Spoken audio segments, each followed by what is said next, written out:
What's up, everybody? It's Hotline League episode 134, and boy, do we have a show for you tonight. No guest, because there's just too much to talk about, that if we had a guest, it would slow down the conversation too much. We wouldn't get to all of it, and so we have purposely decided that Mark and I will command all of the conversation tonight so that we can get through all the mega things that have happened this week. I can't wait. Show starts now. We don't have intro music, but this is where it would go. Hey, Mark, how's it going? It's going good. Yeah, a lot of stuff happened this week. C9 sucks. TSM's great. TL is still pretty good. Golden Guardians is pretty good. FlyQuest is pretty good. Bottom four teams, not so much. EG doesn't know what they are, but they're probably bad. We got some bingo stuff going on. Sorry, that wasn't a good vibe. It was supposed to be good vibes only. Yeah, good vibes only. Shit, I already ruined it. Yeah. But yeah, we good vibes. We had some bingo. Apparently I won people a lot of shit. I didn't really do anything, but you know. Yeah, Masterwork chest. You probably get Riot probably gave out like hundreds of thousands of dollars worth of stuff based off of you completing your bingo board. If you think about it, I don't know how much Elementalist Lux costs, but I had 2 people tweet Elementalist Lux at me. Yeah. And that's people who bothered to find me on Twitter and tell me that this happened. So I got to imagine there's a handful more who didn't. And then Elementalist Lux is basically the most expensive skin, right? I think so. It's definitely one of the most expensive. It's at least in the highest tier. Yeah. Yeah. So I got to imagine that they put a lot of money out for free to you guys. Yeah. Well, good job, Mark. I will say one thing that we should probably touch on. I don't know how much you want to touch on it, Mark, but I can touch on it. Is we had like in the past week the Neom thing occurred. Oh shit, yeah. Good vibes only. Well, so here's my take. So one, I don't want to be dismissive of it being a serious issue, because it is a serious issue. Riot fucked up big time, and I really feel bad for all of the LEC casters that like put their jobs on the line essentially to protest the decision to have the sponsor.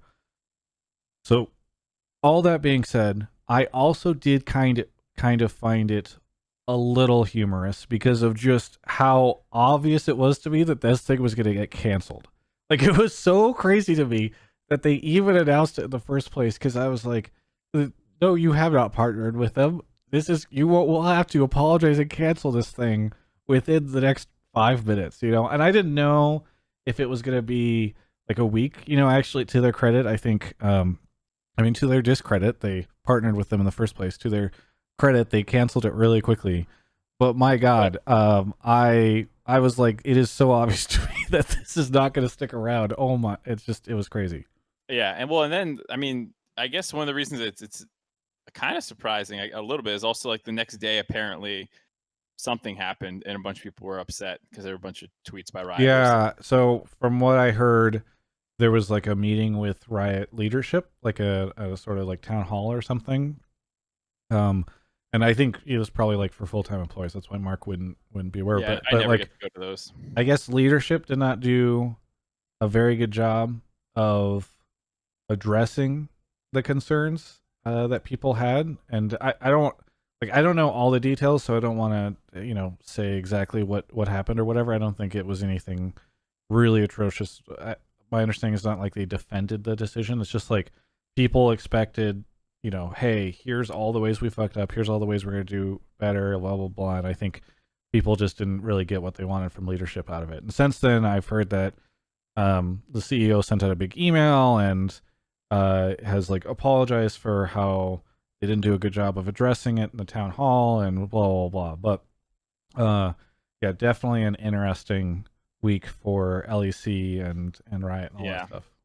I mean, it was also one of those things too where like I felt bad for a lot of the casters and the people who like publicly work on LEC or whatever who came out about not being supportive of the sponsorship, because it brought out like so many of like the whatabouts, out of the woodworks, and like, well, what about China, and what about Nestle, and what about Shell? Yeah. And it's like there's degrees of control over your situation. Like no one has a time machine to go back and stop Riot from being bought by Tencent in 2011 or whatever, or all that stuff. And so like this is something that's in their control. It's a product they directly work on, making a decision that they felt they had the influence to stop. So they made a big stand about it. You know, like, Well, I think, yeah, Frost said, and I think in her initial Reddit post, like before a lot of the trolls came out on Twitter and Reddit, like, this is, she was particularly upset about this because it's something she works directly on. Like the casters were being asked to go out there and like promote this organization directly. It's a very different situation. And I think, the biggest question is, why I've heard people say like, well, why would you protest this and not other things? Okay. If the casters went to Riot and said, we're not going to promote this and we will not be on broadcast until it gets changed, guess what happens? The sponsorship ends. If they went out and said, until you change the ownership of this company, we will not go on broadcast, guess what happens? You get new casters. You know what I mean? Like, there are differences in what people can do. There's actually a really great. Oh, go ahead. Well, sorry, I was gonna say like, and just the idea that like if you protest one thing but not another, you must be morally, corrupt or have some sort of like ambivalence to the other thing, or it's just like reads too far into it, and it's like if you're not going to stand for everything, well then just don't stand at all. It's like, is that what your point is? Yeah. It's like, also like that kind of logic applies to everything. Like the US has committed war crimes at some point. I pay taxes. I'm paying for those war crimes in a really fucked up logic kind of way. I shouldn't live in the United States. I should evade taxes. Like, what do you like? Like when you start playing these super ridiculous, like, oh well, you didn't do that thing, and you must not care about that other thing. It's like, well, no, I just mean like, what do you want? Yeah, what are you trying to get people to do when you start talking this way? I don't understand. You don't want them to do this? I won't say what show because I don't want to spoil it because it's a kind of a plot point. But there's a show that I watched a while back where the idea was that people go to heaven or hell based off of how many like good points they accumulate in their life, and eventually no one is able to get into heaven anymore because the world has become so complicated that like you decide to decide to support small business, which is a good point, but then that small business can't, like, they don't get organic products, they get other stuff that has a ton of pesticides on it, and or like that farming like contributes to climate change, and so then your overall points are negative. Like the world has gotten so complicated that even when you try to do the good thing, all the other like side effects of doing it end up getting you a ton of negative points. And so it's really interesting the way they kind of talked about how complicated the world has gotten now. I mean, it's the kind of thing where it's like, when people are doing the right thing, you probably shouldn't try and shame them for doing it. Is the ultimate takeaway I come with. It's like, do I think what people were doing was good? Yes. Does that mean that people can't do more good? No. But like, you don't shame them for not. I don't know. It's such a ridiculous point. It's like, listen, if people want to pick their battles and make their stands, like, good for you. I'm glad you're at least doing something. The only other thing I will say that is interesting is like, man, how many times in the past year or so have you and I had to talk about like social issues, or like, it is actually insane how, people for a long time, still get this stuff sometimes. They're like, don't talk about politics and esports. It's like, actually, we're just at a point where like, I don't think you could say leave it out because all this stuff is intermingled. The amount of times that like this election, for instance, will probably have an impact on how many players are able to compete in the LCS from other regions in the future. You know what I mean? Like, visa issues are a huge thing right now, and they've changed over the course of the past 4 years in terms of how easy it is to get them. And like, there are so many things that are intrinsically tied that we decide on a government level or social level or anything like that to the way that esports and the LCS and everything functions. And it's one thing if like you and I just started talking about like random policies, but this is like literally a sponsorship in the LEC that we're talking about, or this is a global pandemic that has forced everyone indoors to be remote. It's like we're not seeking this shit out. Yes, yeah, exactly. It's just like, I mean, trust me, I don't like, it's not like, oh golly gee, Mark, thank God we've got something political or controversial or like a social thing to talk about on Hotline League this week. It's, I think you and I would rather talk almost exclusively about the games and all that stuff, at least on this show. But Obviously, like things Probably keep in happening. So most it's of my fine. life too. I mean, Yeah. I understand that's a position of privilege, but it's like Right. I'm not a very well educated person on some of these topics, and I Or should in probably. general, I find. You know what? That's a good point. The things I'm educated on are largely worthless. Yeah, that's true. By the way, if TikTok goes away, I don't know what I'm gonna do. So all right. Anyway, let's get Wait, into. what do you mean TikTok went away? You haven't heard about that? Oh, Microsoft buying TikTok or Well, something? yeah, because they have to buy it otherwise by September 15th. Otherwise, it's banned. That was making a funny side tangent. I didn't get it. What are we It's okay. talking You're about? not very educated. Anyway, let's. Good vibes, Hotline League. These were all good vibes, right? They said it with a smile. Okay, so we got that going on. Obviously, this weekend, pretty big, really cemented the idea of C9 in a free fall. They've slid to third place, no, they're tied for second, right? But probably are not going to finish first, unless I'm looking at math wrong. And I think that's a pretty huge deal. TSM and TL definitely feel like they're on the rise. A lot of people were saying TL didn't deserve their wins, but I feel like they are looking way more solid. Does anyone actually say they don't? I feel like that's such a straw man. So sorry to tangent, but like every time someone's like, "Oh man," people are saying TL doesn't deserve their wins. I don't think anyone has said that. I think what people say is that they're fucking boring, and like the way that they play is largely capitalizing on mistakes, and people make mistakes in North America, and it's not going to work when you go international. I mean, I think in the middle of the split, especially a lot of people were saying like it doesn't feel like TL is winning these games. It feels like the other team is losing them.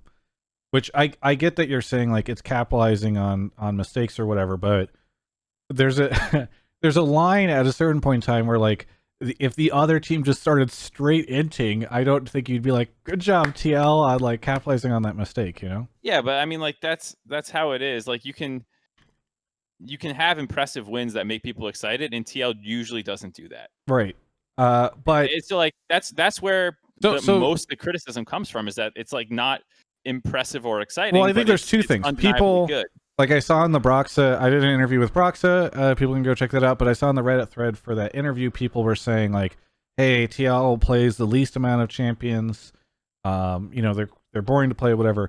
But I do think that some of those mid-split games, it did feel as though like they didn't look like a dominant team. They didn't look like they were outplaying the other team. It would be like the other team would just, I don't know, throw or like stick around in there. Yeah, but I felt like that conversation kind of died around like now. That's what I'm saying. Now it's done.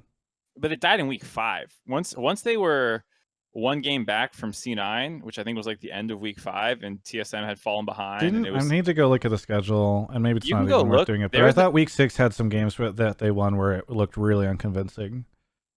Yeah, but by record alone, remember how there's that big tie at 4-2 for like who's going to be legit out of this grouping of 4-2 teams in week 3, and by week 5, TL was the only team still left looking any kind of legit. Yeah, by week 5, TL was 8-2, and TSM was 6-4, which was the next closest team.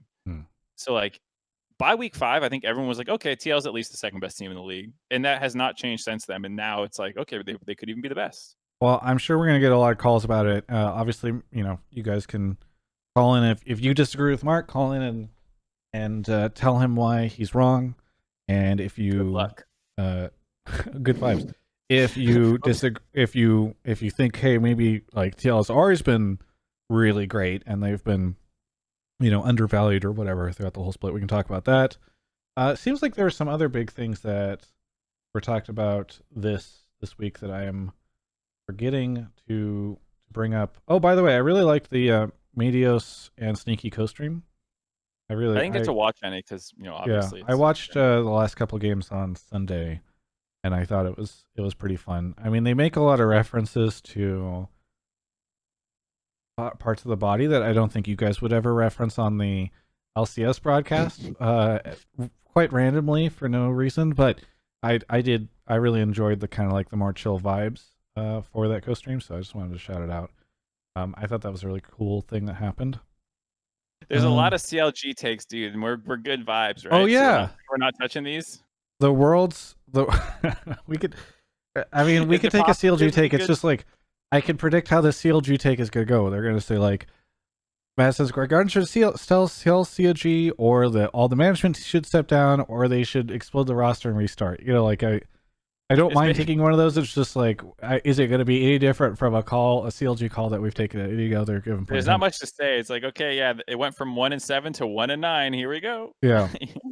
Oh, by the way, yeah, Optic Balls points out that World announcement came out. I completely forgot about that. But yes, we should talk about Worlds, how they're going to do it, etc. I mean, I think I kind of forgot about it because we had, it had already been reported that this was what they were going to do. But I think if people have opinions about it, or this is going to be big, maybe you think NA will do better because there won't be a big audience there, or maybe you think it shouldn't be happening. I don't know. World stuff to talk about, I think is good. And then I guess just general predictions.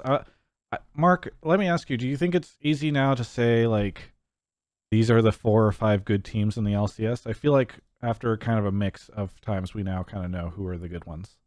Yeah, I think I know people don't love regular seasons because any single game, like, a team can win and it might not be reflective of their skill level. But over the course of 18 games, you start getting to be pretty reflective of your skill level. Like, I don't think Closet CLG is a monster in best of 5s. I don't think, Dignitas is just waiting to get into, a long series to really show their stuff. In the same way, I don't think TL is going to collapse as soon as you're in a full 5-game series or anything. So, I think what we've seen so far does feel pretty legit. I think teams also improve or get worse over those stretches of time, so I do think TSM is improving based off even, just the stuff that Doublelift and Bjergsen and some of them have said in their interviews in TSM Legends. Like, they were struggling with shot calling and how to play the game. They benched Biofrost. Treats came in. Then there were too many people talking and they had to sort that out. And then coming to this week, Doublelift said that their scrims were great, and so, maybe TSM was improving during that time. And now we're starting to see how good they really are. It doesn't mean that, best of ones or something was ruining their ability to show that earlier in the split, I mean, it's interesting. I guess that was a weird way of saying I think we are seeing, the true skill of teams. Thank you for the follow-up, because I didn't really know where you went there. You lost. Sorry, it was this thing that I kind of started tangenting on how fans usually talk about, like, are these really the best teams? And it's usually an attack of best of ones. So I was like, I really want to go back and find, if anybody remembers the episode of Hotline League or whatever, feel free to message me. But there was an episode of Hotline League, maybe in the spring or maybe in the very beginning of the summer, where I was saying to Mark, and I forget who our guest was, maybe it was Raz or whatever. I was just like, listen, LCS always plays out the same. It always ends up being TL, TSM, C9. Do you remember that conversation? Yeah. And you guys were like, oh, what does it always end up being that? Blah, blah, blah, blah. And I just look and I'm like, what are we looking at in the standings right now? TL, TSM, C9 ahead of the pack. And like, I think right now, if you predicted 3 teams to go to Worlds, people would predict those 3. So it just, everything stays the same in this league. I'm somewhat envious of LEC and their like crazy storylines. Wait, they've only had 2 teams ever win. I know, but this split is what I'm talking about right now. I thought you meant like just. I almost somewhat wish you and the guest, whoever it was, were right on that episode, because maybe it was an arrow. I feel like it was a golden guard, maybe Raz or an arrow. I think it'd be fun if, like, I don't know, EG or 100 Thieves or somebody was like popping off and everything felt great, but it always ends up the same at the end of the day. Anyway, Tricera 9V says, "Yo, get on with the show." So we gotta. I don't know if you know this, but this was also the show. This is currently the show. Yeah, they just want the calls. People don't like to hear us talk, Mark. Good vibes. All right, you want to explain how the show works? A hostless caller show. We just randomly pull callers and they start debating, and you and I just sit in the background and not say anything. Then Tricera, to his or her credit, says, "Ah, my bad."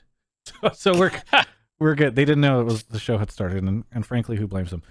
Okay. Yeah, we need like the show is going on versus like tech difficulties. Yeah. We need a green light or a yellow light or a red light in the left corner. By the way, I forgot to say at the start of the show, but shout out to Alienware for sponsoring, and we'll do the Alienware break later on. But Mark, you want to explain how the show works for Tricera, for instance, who might not know that it's actually the show? Because we got plenty of people talking in already. We don't need them. The rooms are packed tonight. Okay. Yeah, I knew we'd have a lot of takes. But by the way, if you are a sub, Well, first off, if you need to know how the show works, type instructions in the chat. It'll tell you. If you are a sub, feel free to sync your Twitch and Discord so that you can get access to the subtopics channel. And Mark checks that too. It moves a little slower.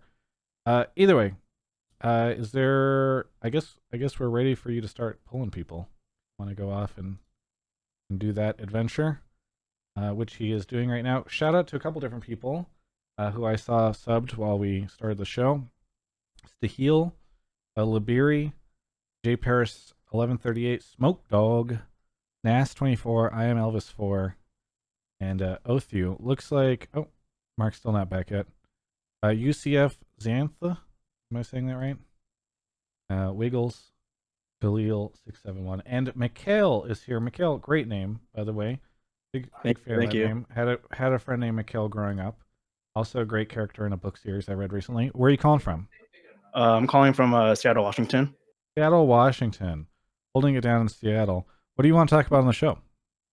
So my take is Golden Guardians will take the third spot at Worlds, overtaking TL, since I believe that TSM can get the second spot at Worlds.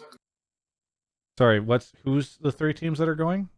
C9 first, TSM second, and Golden Guardians will take the third spot. Okay. I know that this isn't more a call about Golden Guardians, but I'm very curious more about the TL take.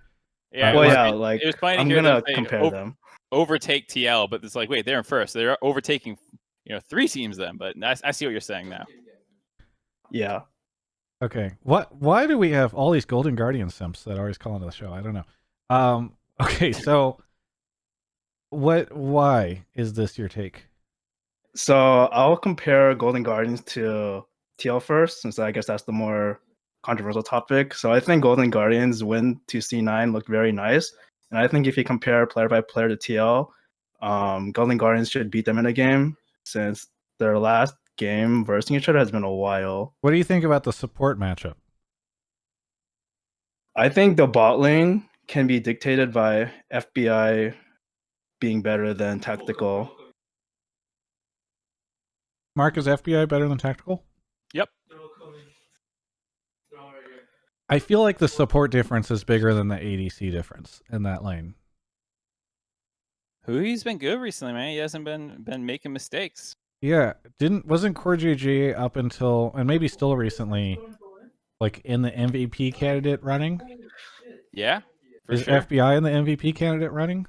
No. As I said, support difference. Okay. Narrative disguised as analysis. Mark, that's been my shtick for 8 years. Anyway, Mikael, do you want to expand on this, or do you want to just rest on the player, like the lane by lane situation? I think it's also going to be the jungle difference too. Broxa has not been doing anything productive towards like the mid to back end of this season, or I guess split you could say. And I think Closer will definitely show up with the mid jungle duo, as well as maybe top duo as well. Mark, FBI in his interview on the broadcast said just very casually that Closer is probably the best jungler in the league. Do you think that's true? Who said that? FBI. He's good. He's really, really good. I do think he's a little. People are putting him as the best jungler in the league. He's probably top 3, top 4, but I don't have him as the best. Do you know who would pit as best? Blabber, I guess. Blabber and Santorin, I think, are both better. Blabber's struggling a lot more right now, but not like Closer didn't struggle earlier in the split on his Nidalee games where he couldn't get anything done. So I think right now Closer's playing better than Blabber, but is he straight up better? I don't think so. Blabber's been better for longer, and maybe he's slumping right now, but Santorin's actually been fucking amazing. I don't think people give Santorin enough credit. He would actually, if I ended the split right now, he could be my first pro vote for jungler. He's that good. Mikael, do you think TL is the best team in the league right now? I do not. Well, he doesn't even think they're better than TSM or C9.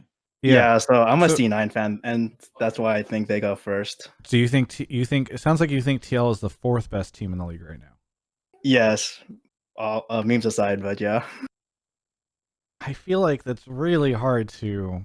Yeah, I mean that's what's take like. with If you the want to make standings. the point that Golden Guardians is great, I was ready to talk a lot more about Golden Guardians in this take, because I actually think they're really good, and I actually think Worlds does seem like slightly possible. I'm a little concerned about their best of 5, but like I'm pretty hot on Golden Guardians too. But to randomly decide TL is the team not making it is where I'm like, wait, Yeah, what that's are the we talking problem about? because I know you want to talk about Golden Guardians, Mark, and we can. It's just Yeah, as we're getting into the take, it's just tough because like yeah, I'm Golden with you though. Guardians getting third and sneaking into Worlds is not as crazy to me as Team Liquid doesn't go to Worlds and is the 4th best team in the league. Like that is the hotter take, and it's more difficult for me to take that. Yeah, I'm with you. So okay, Mikael, do you have any other expanding points you want to make on any of this stuff? I think Golden Guardians can have more, I'll say like dynamic playstyles versus TL, because that game against C9 didn't look that great to me. I think C9 kind of had a weird draft, and I think Golden Guardians has more lanes to play through than TL does. So I think I kind of agree with the points that you're making. I think the problem though is that Golden Guardians have good side lanes. Both Haunter and FBI and Huhi are kind of naturally lane winning. Closer is a really good jungle. I know I was just kind of saying I think there's better candidates, but I still think Closer is really good. Don't get me wrong. And so then you have a supportive mid laner in Demonte, who can still obviously play well. He played the Syndra and crapped on Niski. So like I'm not saying he can only play supportive style, but that does seem to be like what the team wants him to do. So I think they have a cohesive game plan. I think the fact that their laners are all playing well individually is good, but I am concerned about TL where you don't get those lane advantages. To Travis's point, like Core JJ and Tactical are pretty good. Even if FBI wins the lane a little bit, you need to actually be blowing the game open, I think, because come mid-game, TL is a much more solid team. And I don't think you get the same lane advantages against TL that you do against the other 80, 90% of the league. I mean, TL is second in goal difference at 15. Golden Guardians is third. C9 is still first. So, like, TL doesn't make mistakes usually. And they slowly grind you out because they don't make mistakes. As much as people want to flame Broxa for like not getting a ton done in the early game, he also isn't like inting early games or anything. TL has a 2-0 record against Golden Guardians, right? I'm not crazy. Pretty sure. I mean, I know they won at least the most I can check recent game against them, but I'm trying to remember. Yeah, they're 2-0 over them. So how do you negotiate the fact that TL's beat Golden Guardians twice already this split, Mikael? I guess it's more of recency bias, since I don't remember exactly when the second game of Golden Guardians TL happened, but the game against C9 really showed a lot. I think by how proactive they can be against like players that they can be like equal matchup, not someone that you can like be confident in facing against, Yeah, I mean, so I think it's actually a bad matchup for Golden Guardians versus TL. Just play style wise, Golden Guardians wants to play fast, but I'm not quite sure. I mean, TL's kind of an immovable object in early game in terms of making mistakes and whatnot. So I think actually TL would win that. But I don't think to go back to the kind of larger point, I think Golden Guardians does have a okay shot at Worlds. I think they're getting a lot better. They have more to improve on and continue improving on. C9 is a bit in free fall, and TSM has been getting a lot better, but I think it would be maybe a little close between them. I'd be really interested in seeing Golden Guardians versus TSM, actually. Yeah, this is the third week in a row that we've had a Golden Guardians going to Worlds Caller, which I'm not disputing because I feel like every week it becomes a more worthy conversation. Yeah. But it's very funny because I think like the first call was about Golden Guardians making it instead of TSM, and like I think that TSM has gotten better and Golden Guardians has gotten better every week. They play this week, and they play this week. So yeah, maybe that's like that'll be maybe the big signifier. I mean, it's on Friday night, so second game. So I just think that Haunter deserves a lot of credit. He finally had a big pop-off game in team fights with his Kennen game, but he's actually been climbing up to be the second best top laner in a lot of the stats categories for laning and stuff. And he almost always does this, and he does it without usually having too many resources in terms of like jungle attention. He does get counterpick a decent amount, but I mean, I think one of the things I really like about Golden Guardians is I feel like they've just been like up and to the right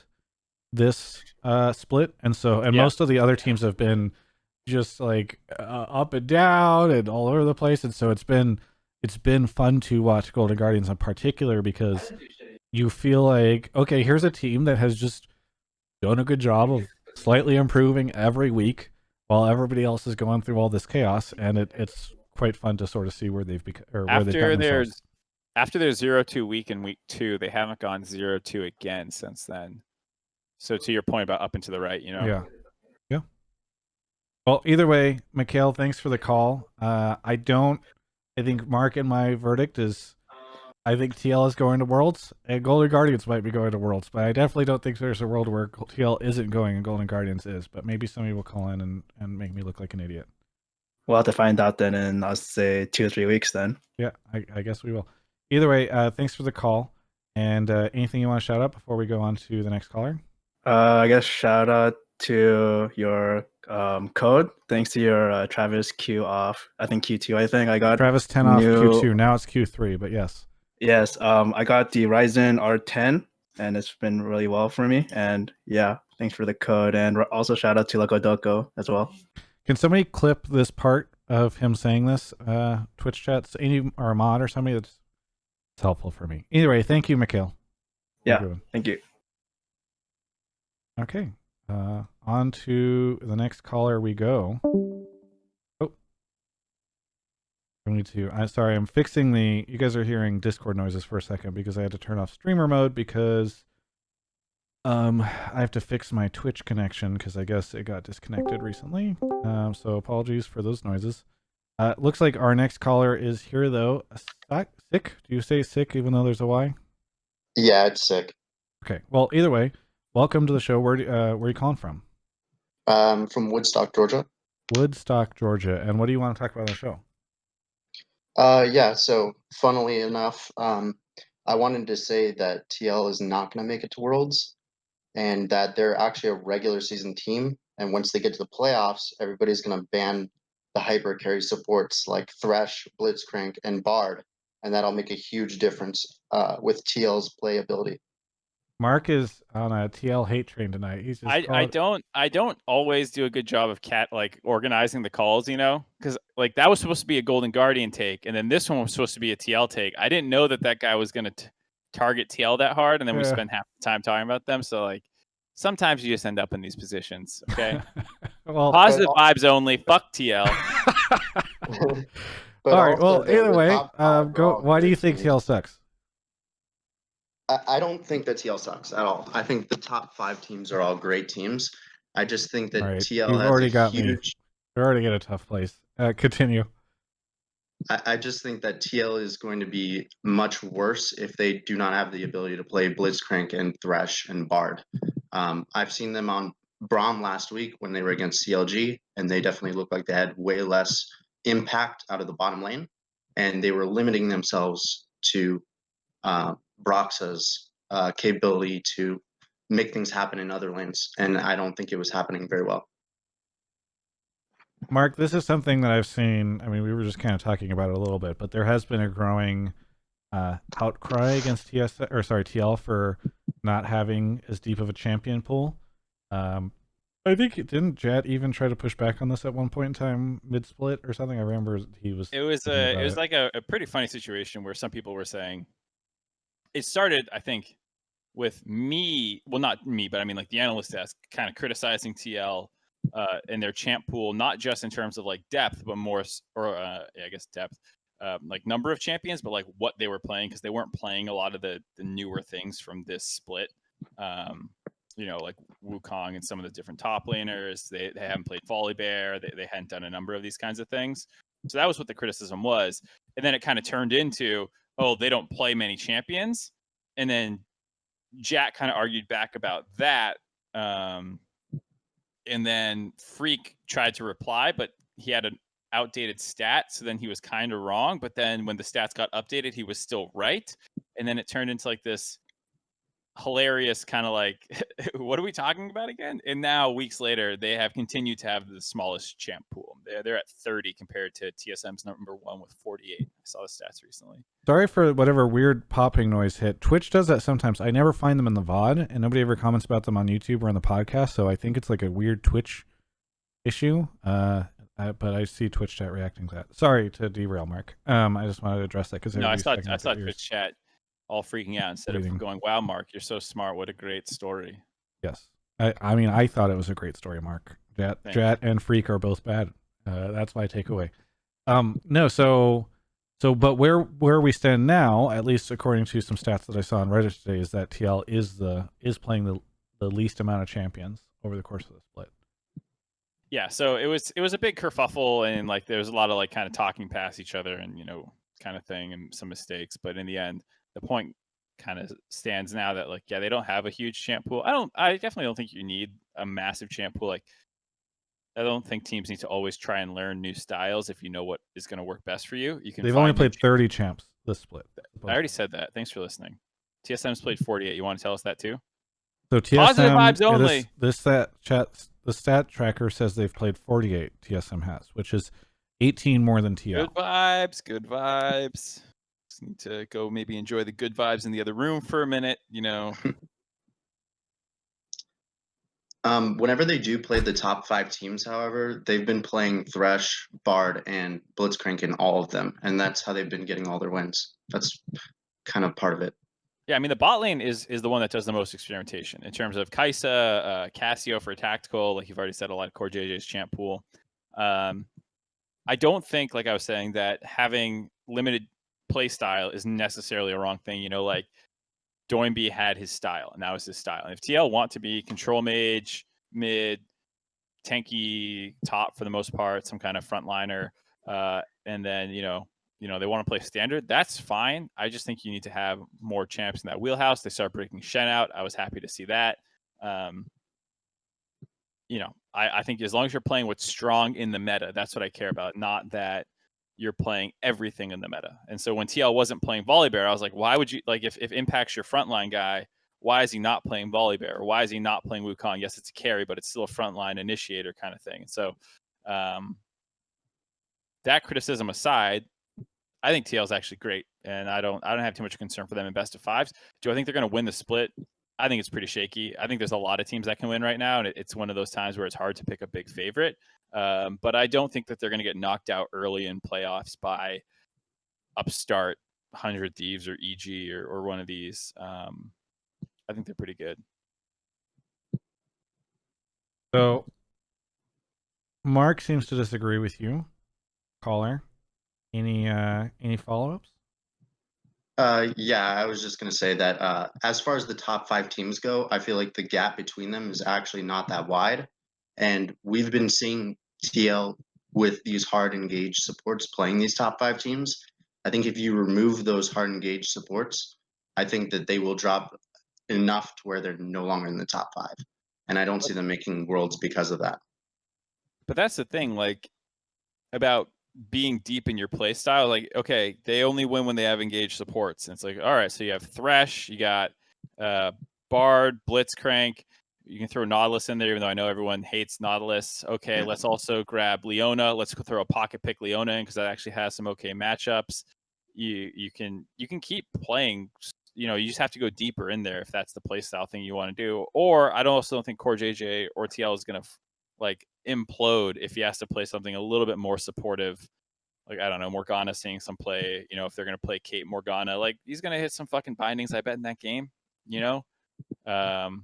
there's a plethora of champions that he can play.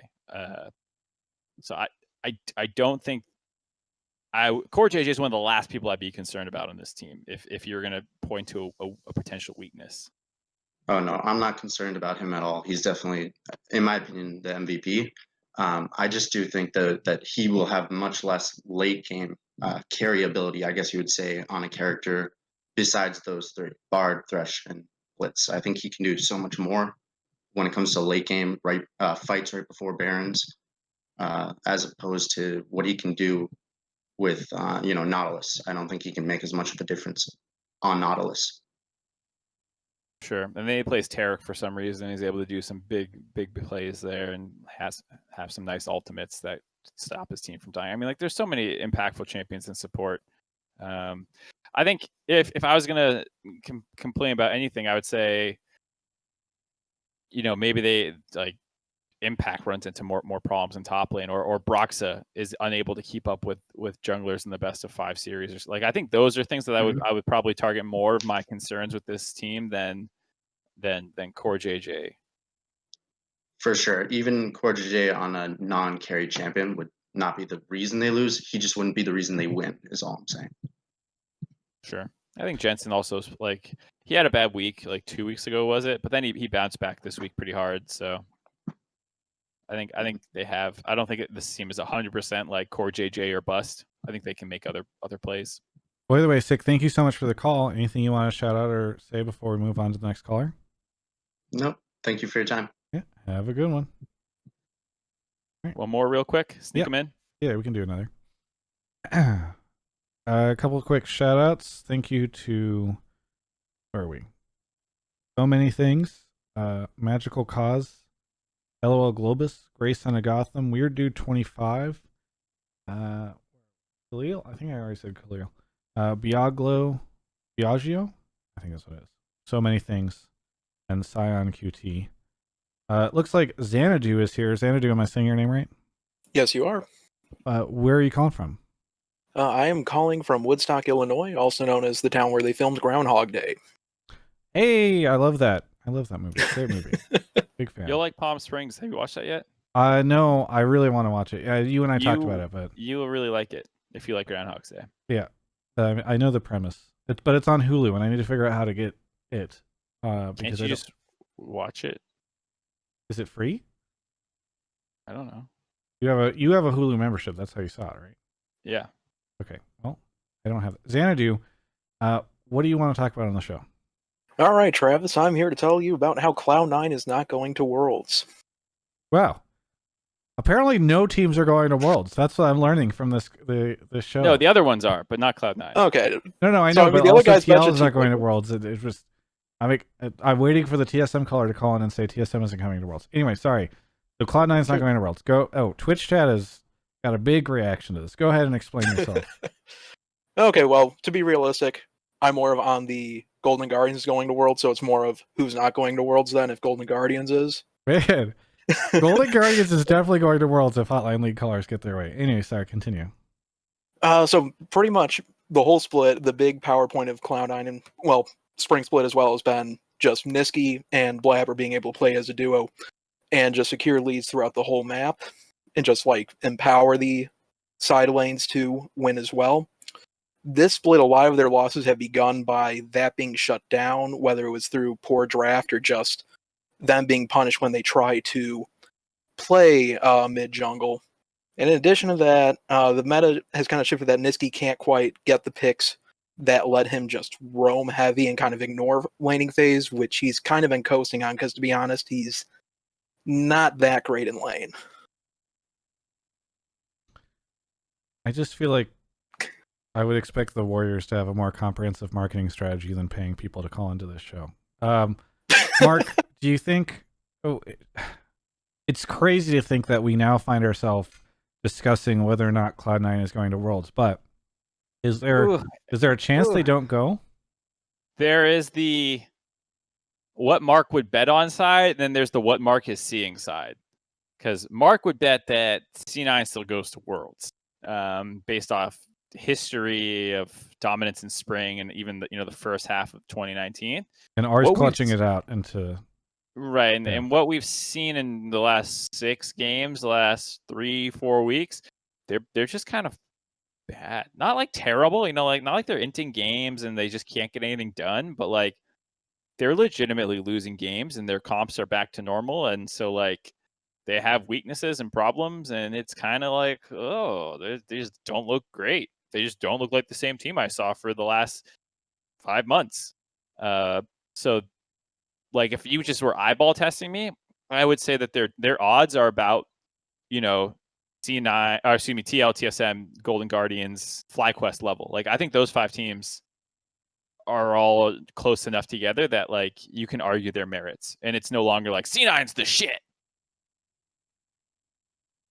But you think they're going? I would still bet on them going. I'm someone who has a hard time. Like it takes me a little bit to be like, I'm convinced they're not good, or I'm convinced this team is good. It takes me a while to like, You're buy into a stubborn. team. Right, like TSM took me a while to buy in. I'm bought in now, but for a while I was not bought in.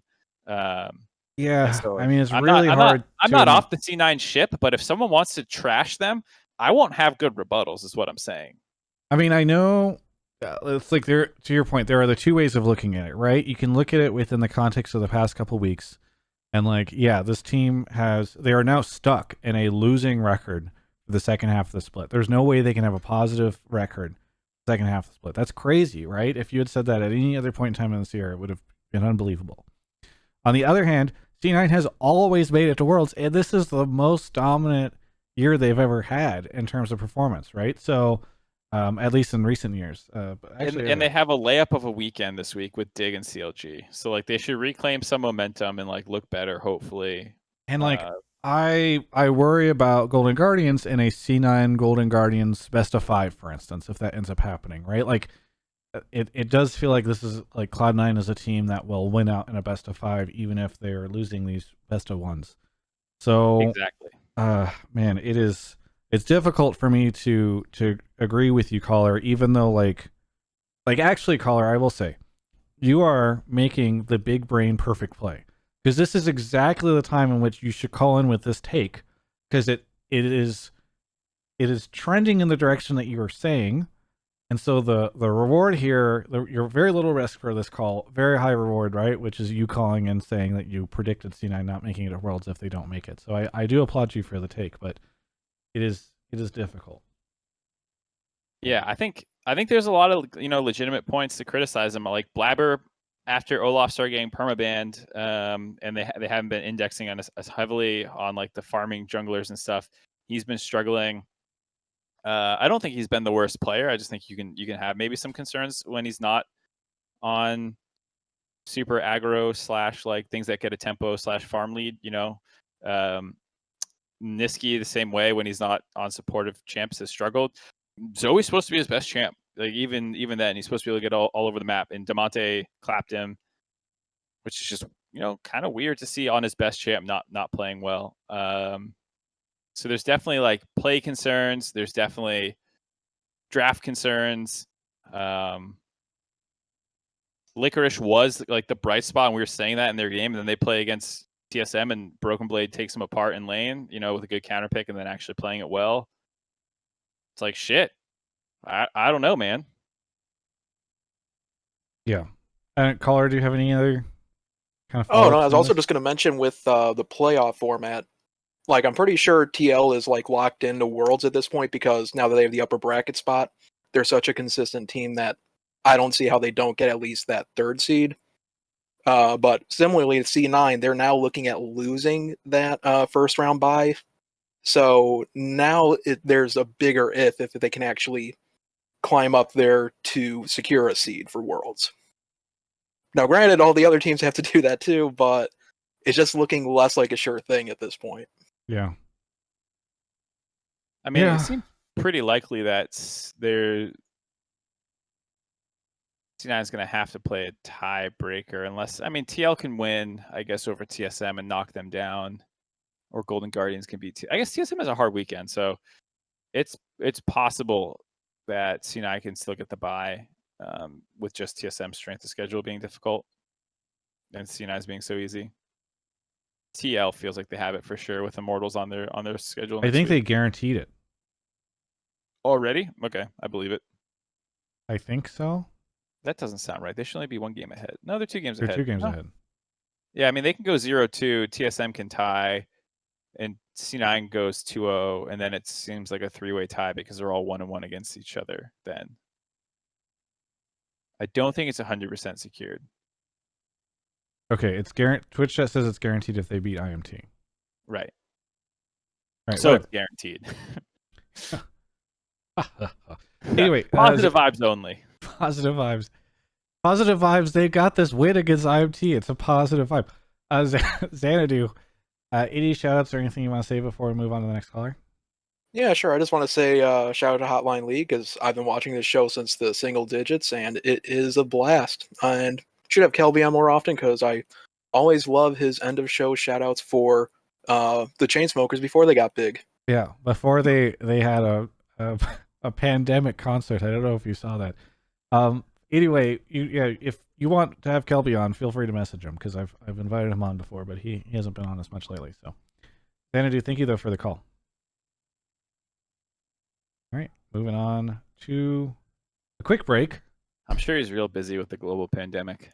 Kelby? Not being able to go outside, yeah. He's literally in Montreal hanging out with Julie. I know. It's why I can't, Yeah, can't I know. can't make it to the show. He's quarantining in Canada. Like Kelby actually is such a big brain because he as before the borders closed, before anything, he's like, I'm getting out of this country, and just has like been in Canada for the past 5 months. He's gonna have to come back eventually because the 6 months will end. But we need to do like a Tidy Cats campaign to get Kelby on the show. Same way we rallied everyone for that. I don't know. Okay. Anyway, I would not reference a very unsuccessful campaign as a way in which to. I think that was a successful campaign. It was just that was a fucking Tidy Cats sucks. Yeah. Well, you just killed any chances of that ever coming about. By the way, everybody, I want to talk about Alienware. Look at this beautiful Alienware PC behind me. For a while, I've only been able to show you guys the older models because the newer one was behind my monitor over here. But now I've got 2 of the newer ones because they're so generous with me. Now you can see kind of blurred out a little bit because of the depth of field in the camera, but you can see how lovely it looks. Anyway, you can see all sorts of cool Alienware products like that one over at alienware.com/Travis. That's the Alienware Aurora for anybody asking, the new one. They now have 10th series generation Intel cards in them. Pretty cool. The one that I'm got powering this stream right now. I've been playing Death Stranding with NVIDIA DLSS. Been able to use my NVIDIA 2080 Ti in order to play that, and I've been playing it in widescreen cinematic mode on this 34-inch ultra-wide monitor. It's been really great to be able to play that. So either way, I thank Alienware so much for all the stuff that they are doing. They're actually doing the Alienware games right now. Let me see if I can pull this up. Yeah, go check out the Alienware 2020 games. The thing that they're doing. I know Broxo was participating in it. ESPN even wrote an article about it, which I don't know why we didn't. But it's basically a chance for all sorts of people to participate in all sorts of different challenges, such as League of Legends, Fortnite, Global, CSGO, etc. And you can go check it out over on the Alienware website. But again, go to check out alienware.com/Travis and then use code Travis10 off Q3. We're now officially Q3 is the code. Save 10% off your product. And a bunch of people have been tweeting and messaging me about it. It always feels really great whenever that happens because I know that I'm bringing value to my partner. So thank you so much to all of you for supporting Alienware and my channel by checking out their stuff. Always really appreciated it. Anyway, Mark, so we get on to the next caller. Sure. Great. Anyway, thank you to Rico Suave for the 27 months. J03275, Jordan, weird dude who gifted a sub to Golden Guardians. This is just the Golden Guardians show now. Techno 1Q, nice try, Ian. Hey, look at Ian. Someone you wish. Ian is he's a sub. And Backlog Bandit and Jeff. Does Ian watch this? He does. He does. He used to clip stuff from it, I think, for Double F videos. Anyway, Fracture is here. Fracture, where are you calling from? I'm calling from Milpitas, California. Milpitas, California. Is that in Northern? It's in Northern California, right? Yeah, it's pretty much next to San Jose. Okay. Well, what do you want to talk about on the show? So I have a spicy take. I think C9 will not drop a single game in playoffs. Okay, do they drop games this weekend? No. I think they'll win both. I hope not. That would be a lot less. That would be a really spicy take. They go undefeated in playoffs, but they drop games to Dig and CLG. Yeah, I don't think so. So you think they're going, well, I just want to expand this take out to be, you think they're going undefeated until they get to Worlds? Yes. Okay. So we go from somebody who just called and said they're not making it to Worlds. Now we've got somebody who is saying they're not going to drop a single game. This is the positive spin. Why are you so Positive confident vibing. after what we just saw? I think that mainly their problem is how they focus their priorities in game. I think it's also how which fights they're trying to take, and also how they fight out those fights.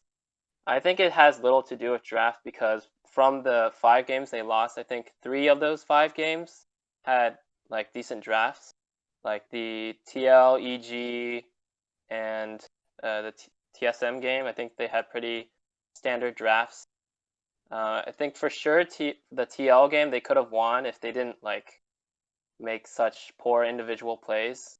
I think if they just made better in-game decisions, they could have won that game. And I think if they fix those problems, I think they'll be undefeated in playoffs. Well, you say if they can fix it, but it sounds like you're Yeah. confident they will fix it. Yeah. What gives you that confidence?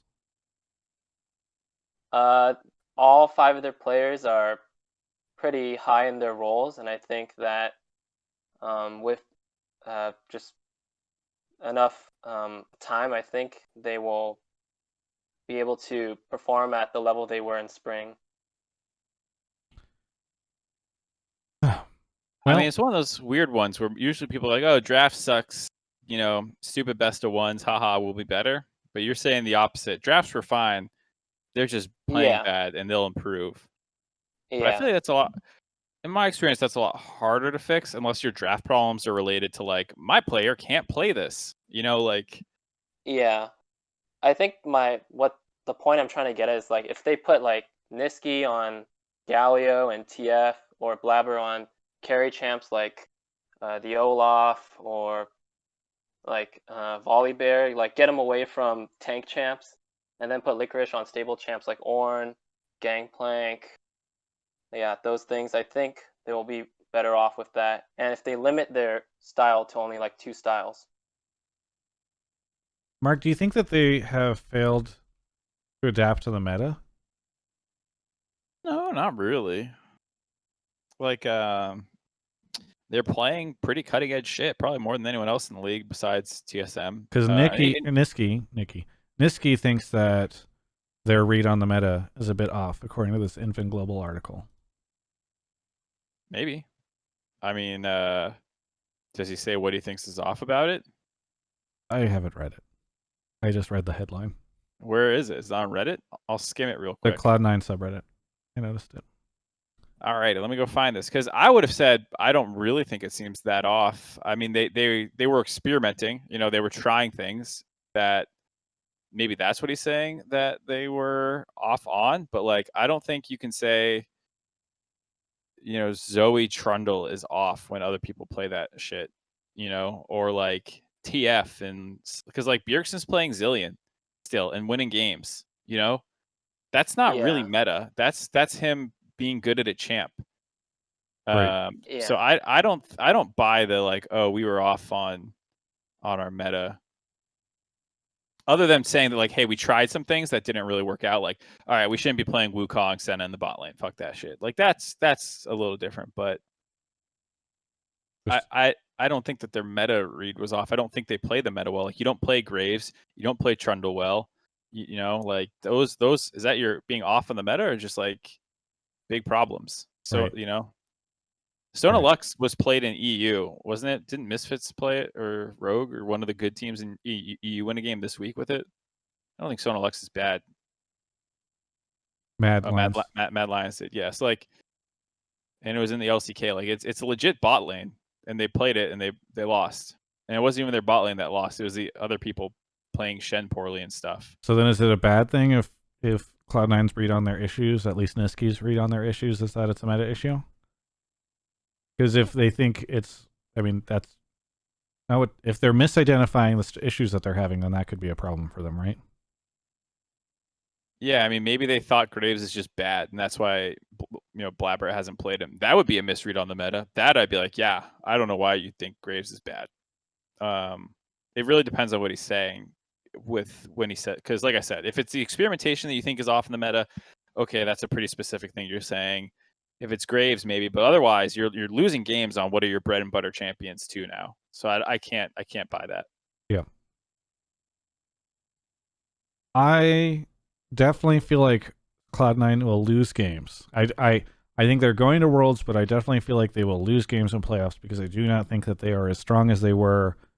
You know, if this was a call that you had brought in maybe like a month ago, Fracture, or a little bit before then, like, yeah, that makes a lot of sense. But like, it's difficult for me to see this team that has a negative record for the second half of the split going undefeated, because I also don't feel like there has been any evidence that they are fixing their issues yet, right? Like, they lost both their games this past weekend.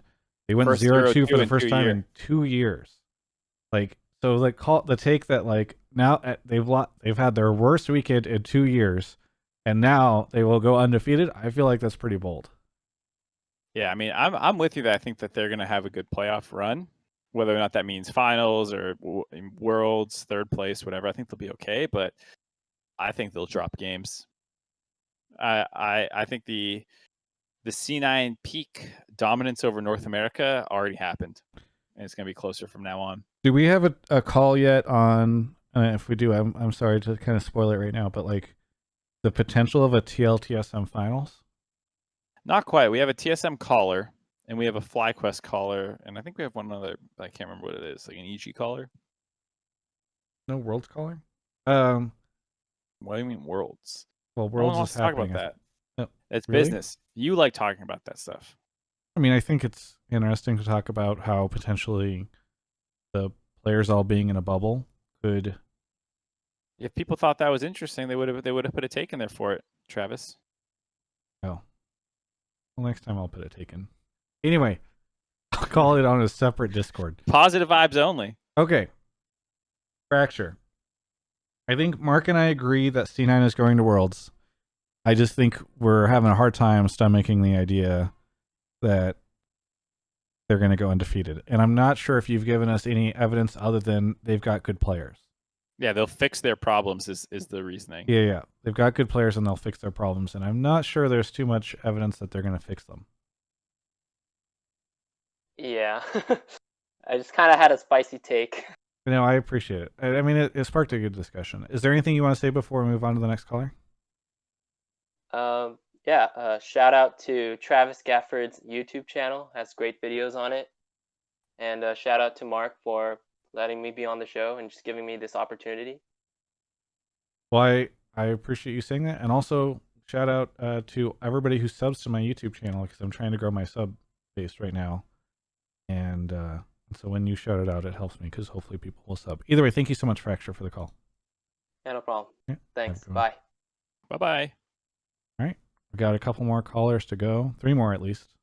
Mark is going off to grab them. Backlog Bandit, thank you for the Prime. Jeff the Stampede, the Modem 81, and the Starfather. 19 months. BaldySenpai is here. Baldy, where are you calling from? Jeffersonville, Indiana. Jeffersonville, Indiana. What do you want to talk about on the show? So basically the only way Evil Geniuses is going to get anywhere in playoffs is if they change up their style completely, because they just do what everyone else does worse. So I said that they should bench Bang so that they can free up a spot for Jiizuke and play Huni and Jiizuke in their solo lanes.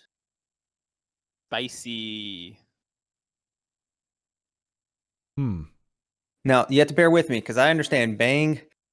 He can be great, but I feel like he's always just the measured Korean player where he's only going to take the fight that's most advantageous. And if there's a slight chance that he might die, he's just not going to carry.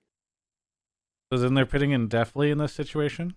They are putting in Deftly. The E United bot lane returns. Definitely Zazel. They got experience a couple years ago. Yes, a couple years ago. All right. So did Doublelift and Biofrost a couple years ago. All good things come to an end, you know. So I will say this take is interesting to me because EG feel like they got left in the dust. They felt like they had coin flip mid. They went on a hot streak towards the second half of spring, made their little run in playoffs, but got surpassed by FlyQuest playing well. Now it feels like a bunch of teams have caught up to FlyQuest level from that finals, because that was let's be honest, spring kind of sucked in terms of quality. TSM's doing better, TL is doing better, FlyQuest probably seems to be about the same. Golden Guardians is getting better. If EG even got to as good as they were in spring with Huni and Golden Glue, you're still not even close to finals. So like whether you bring Jiizuke back and it's Bang Jiizuke or it's Huni Bang, are you realistically making a run with this roster? Okay, so are they? Here's the question: Are maybe they you realistically need to flip 2 coins? Yeah, well, that's what I was gonna say. Like, are they making a run with this current roster, Mark? Like, do we think that this roster can make it to Worlds? No. So, I'm off the EG train completely. I think they don't have it. So why keep playing this roster? I'm in agreement. It does feel like if Jiizuke can be a great player and can get your team to top 3 finish, which is what they finished in spring, maybe it makes sense to bring him back. But I don't know if it makes sense to bench Bang in order to do it. Well, so the issue I also had was like if you have just Jiizuke or just Huni, they only have so many pocket picks that if you just have one of them, you can basically ban one of them out, and to where they're just playing something that whoever else is in those spots can just play. So there's no point in having them in at that point by themselves. Whereas if you have Jiizuke and Huni both in, you can switch up the draft also to where you can play through different ones depending on what the other team's wanting to pick and ban. I mean, it's an interesting idea, because the funny here's something that's interesting is like Jiizuke doesn't actually take that many resources in terms of like jungle proximity. He just kind of does shit on his own. You do need to give him good matchups though, so he does take a little bit of draft resources. And like I know we're talking about finals, but you're realistically just trying to make it to top 3 to make Worlds. Yep. So like the idea of double coin flip and your bot lane is just like playing safe and definitely is good at playing safe. You know, some people have called him a KDA player in the past, but like that's because he generally doesn't die, and you know he'll fall a little bit behind in CS and lane.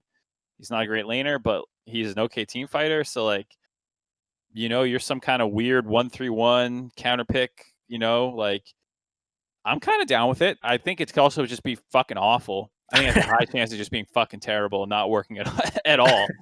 Very high variance.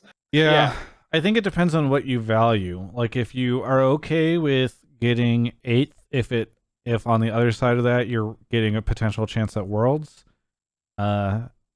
maybe you make the high risk play because you're like, hey, it's either Worlds or bust for us. But maybe you want in your inaugural year to say that you finished in the top half of the split or the top half of the teams, then I think you don't make the change. But yeah, but who really wants to say that? Who really wants to say, yeah, but we got 4th, and it's like, okay, well, you still suck. But well, even that, I would contest. Like, they're probably not even likely to get 4th right now. They're in 6th right now. You probably don't beat any of the teams above you in a best of 5 if you don't improve right now from where you're currently, the level you're currently playing at. They're like, what are they, 3-6 or 2-8 or some crazy shit in their last 6? Last couple of weeks, they're not doing well. I mean, I know they won. I think they've only won the one since they subbed in Huni, right? They've won 2. They went 2-2, and then they went 0-2. I thought. No, I thought they lost the first one with Huni because they played like Cloud9 or somebody. Yeah, but they've been 1-1 every week until they were at 2-2, and then they lost, so now they're 2-4. And before that, they had lost 2 in a row as well. So they're 2-6 over their last 4 weeks. That's right. They lost to Team Liquid, and then they beat Cloud9, and that was when like the EG hype train began, where you're like, oh wow, like they beat Cloud9, and maybe this new lineup can be good. Yeah, that's right, and we didn't know at the time that Cloud9 was beating Cloud9 was no longer an accomplishment. It super psyched everybody out. That's kind of funny how that worked. Yeah. So, anyways, my point is like even getting top half of the split isn't likely right now. Like you'll probably beat the 7th, 8th teams because they're bad, and then you'll lose to whoever. You'll lose in the first round. You'll go down to the lower bracket, beat the lower bracket team, then lose to whoever you play next. That's what EG's fate feels like right now if they don't drastically improve or find a new combination of players. Oh, I do not envy them having to make these decisions. Although, if you recall, they do have the smartest back office in the league. So Obviously. Oh, that you know what? If they bust her out pretty hard, I'm sure Kelby would love to come on the show. yeah, that's when Kelby will return. Oh boy. Anyway, hey, thanks so much, Baldy, for the call. Anything you want to say before we move on to the next caller? Travis, cat for Kobe. That's it. Ugh. It's never gonna die. Hey, Mark, I need to go pee. Can you keep the show Be going? a professional and hold it. How about that? Positive vibes. I have been for the last 30 minutes, so I'm hoping that you can. Can I walk away too? No, that would be really weird. I'm hoping you can just keep the conversation. Hey, all going with the chat. 1,500 of you, do you promise not to go anywhere if we both leave? No, but then I have to edit this part out of the video. Okay, fine. Thank God. Would you need to go somewhere? Or do we want to No, rotate? I was just gonna say hi to Ashley, see what she's up to in the other room. Ugh. Did he kick the caller? Or is the caller still in here? Oh, he did kick the caller. He didn't even. Why wouldn't he go to the bathroom when I have a caller with me? Now I can't get the next caller because I might need to do a mic check with them. Danon says, "Hurry, drag me in." But what are you gonna say, Danon? You're not even in the call. You're not even in here.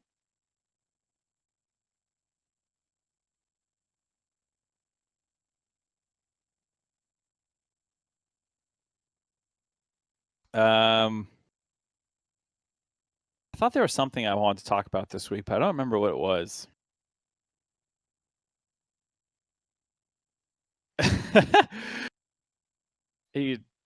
God, there was something that rubbed me the wrong way. No, it wasn't Yon. It wasn't anything like that.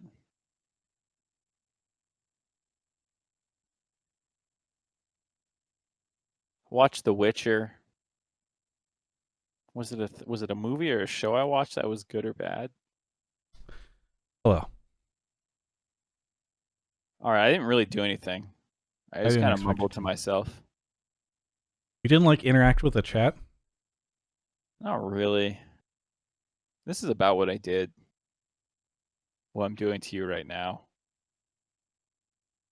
Should I get the next caller? Yes, please. Dear God. All right, sorry about that, chat. It's been 133 episodes, 134 now. I never had to do that, but I'm going to be honest. I drank a lot of Game Fuel today, and that stuff just goes straight through you, as you can see. Shout out to Game Fuel, by the way. They should sponsor this show. The Modem 81, thank you for the 6 months, and the Starfather, thank you as well. We got Dr. Velkaz on the show. Doctor, please tell me where you're from. I'm from Richmond, Virginia. I bamboozled you. I called in last week. I was one of the cursed Golden Guardians callers. Okay. Where did you go to medical school? Nowhere. I went to medical school in the void, I guess. Gotcha. What do you want to talk about on the show?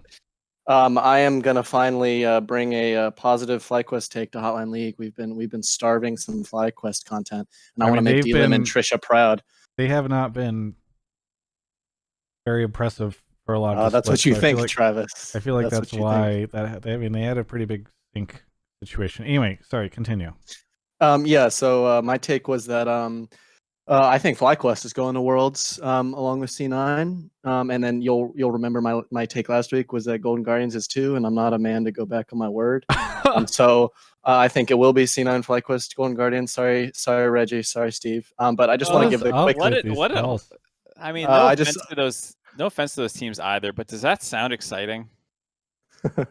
I mean, no, like right. Hey, like, you don't want to see FBI clap like Ruler and Def. I don't mean from like a talent perspective. Like I actually think FBI is great, but I just mean like from a narrative angle. You know, like all those historic teams, all the crying TSM and TL fans. Like that yeah, give you joy. It's like it gives me joy. I'm a C9 fan. I mean, we got 2 years of Worlds in China, so we can sleep for a little bit. That's fair. That's fair. Anyways, I just wanted to give a quick hang on. I just want to ask really quickly. Yeah. Do you, in your heart of hearts, actually think that our Worlds lineup is going to be Cloud9, FlyQuest, and Golden Guardians? I would say that I do honestly think they have a better than average shot, and I think that people who are like, yeah, it's gonna be Team Liquid first, C9 slumping, but they still are better in TSM. I legitimately do think that I would take FlyQuest in a best of 5 versus Team Liquid in TSM, and then I think Golden Guardians on the rise, and so it's like, you know, in my interest to like root for them and think that. So do you actually think that our lineup is going to be Cloud9, FlyQuest, and Golden Guardians for Worlds? Yeah, you can quote me on it. Yeah. I mean, sure. I do. I do believe that I would take what I wanted to explain was I would take FlyQuest in the best of 5. And then I'm still hot on Golden Guardians, especially in a playoff setting. Do you how long have you been watching League Esports? Travis, I've been watching. Is going to do some more narrative analysis. Let's No, save it's ourselves just time. it's I've just been such watching a crazy the more weird. they stay the same. I started playing League in like late season 4, and I started watching. First event I watched was when CLG made us proud at MSI. That was the first professional League event. I don't remember what year. Is that 2016 or 2015? Okay. Mark wants to get into the take. So I want to let the caller try and hype me on FlyQuest. Yeah, sure. And then we'll do it. Yeah. So what I wanted to say is that FlyQuest own the head-to-head versus TSM. They're 2-0. They're 1-1 with Team Liquid. They're 1-1 with Golden Guardians. So they did drop that loss. But I would argue that that loss to Team Liquid was of course the infamous loss where like MASH, you know, Arcane shifts into like Jensen or something like that, and then they just like throw Baron. And I would say like, hey, if Wild Turtle had been in that, wouldn't have happened. And FlyQuest would own the head-to-head versus Team Liquid, and then Team Liquid potentially wouldn't even be first. You know, we would have this, you know, more complicated thing going on. I think Solo is the best top laner in the league, especially with Licorice falling down and with Someday and Pislow. I think that Power of Evil is still probably like one of the most gifted carry players we have in the region. I think Wild Turtle is incredibly consistent. I think, again, Mark, you would agree with me, like everyone should be behind Santorin. This guy's a beast. And then Ignar, of course, is one of our like premier pop-off supports. And has he so been lately? Ignar, I do think like there's an argument to be made that Ignar, which ironically, because in spring people thought he was like really the stand-up player, he is maybe the air quotes weak link, because he did have like that bad Pantheon game. You know, he does look weaker when he's not on like Thresh or Rakan or something like that. But my take was that I think that FlyQuest just have such a like good coordination, such a cohesive style, and they've really come into themselves once they just finally put Wild Turtle back in. You did ask me like, oh, do you actually think it's going to be Golden Guardians tonight, FlyQuest? Maybe there's some doubt there. So, no, I wasn't meaning to mock or anything, but I 100% would take FlyQuest in a best of 5 versus Team Liquid or TSM. Okay. I think FlyQuest is a team that I believed in for a while, and then I lost faith in them, and it's hard to want to believe in them again. But I have to remind myself that like they played half this season with the worst AD carry in the league after they subbed out, after Alltech was subbed out. MASH was the worst marksman player in the league. Like it was like I need to remind myself of that. And ever since that they swapped in Turtle, I think they're 4-2. I think it is. They might be a little bit better even. But they've also taken down TL and Golden Guardians during that time. Yeah, but they lost to Cloud9. Imagine losing to second half Cloud9. Yeah, they were one of the only Cloud9 two are so teams weak. that C9 losing to non-top teams. That's so fair, actually. Yeah. So like I do think FlyQuest is pretty good. I think this race in the top 5 is actually really tight, which is crazy to think about now. But yeah, they were in the finals in spring. I think FlyQuest is like if you thought FlyQuest and Evil Geniuses were the 2 strongest teams in spring, which isn't, I guess controversial to think. I mean, like FlyQuest, I think have still kept up and have improved. I don't think they've stayed stagnant. I think they definitely like look stronger now, them in form with Wild Turtle back then than when they in spring, which obviously the competition was pretty weak. Mark, what is more likely? FlyQuest making Worlds or Golden Guardians making Worlds? I would probably bet on FlyQuest a little bit more. Same. I think they're a little bit more stable, and I probably value that in a bracket like this one, where you're gonna have double elimination. I just think you know, when you play, I assume what's going to happen when I look at this bracket is like FlyQuest is going to have to beat Golden Guardians, EG, and then TSMs or Team Liquid, you know, to actually get into Worlds.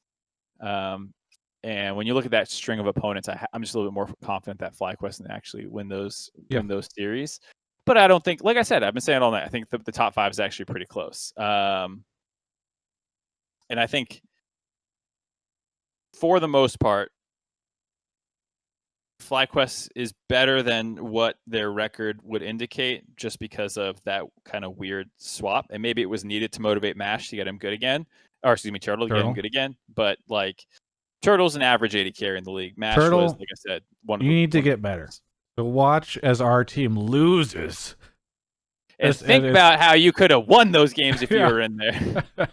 If FlyQuest doesn't drop that one, you know, atrocious Arcane Shift play and then they beat Team Liquid, they would be at tied with second place, and Team Liquid would only be 1 game up on C9 TSM, and they would be 0-2 versus FlyQuest. Which is that true, like, Mark?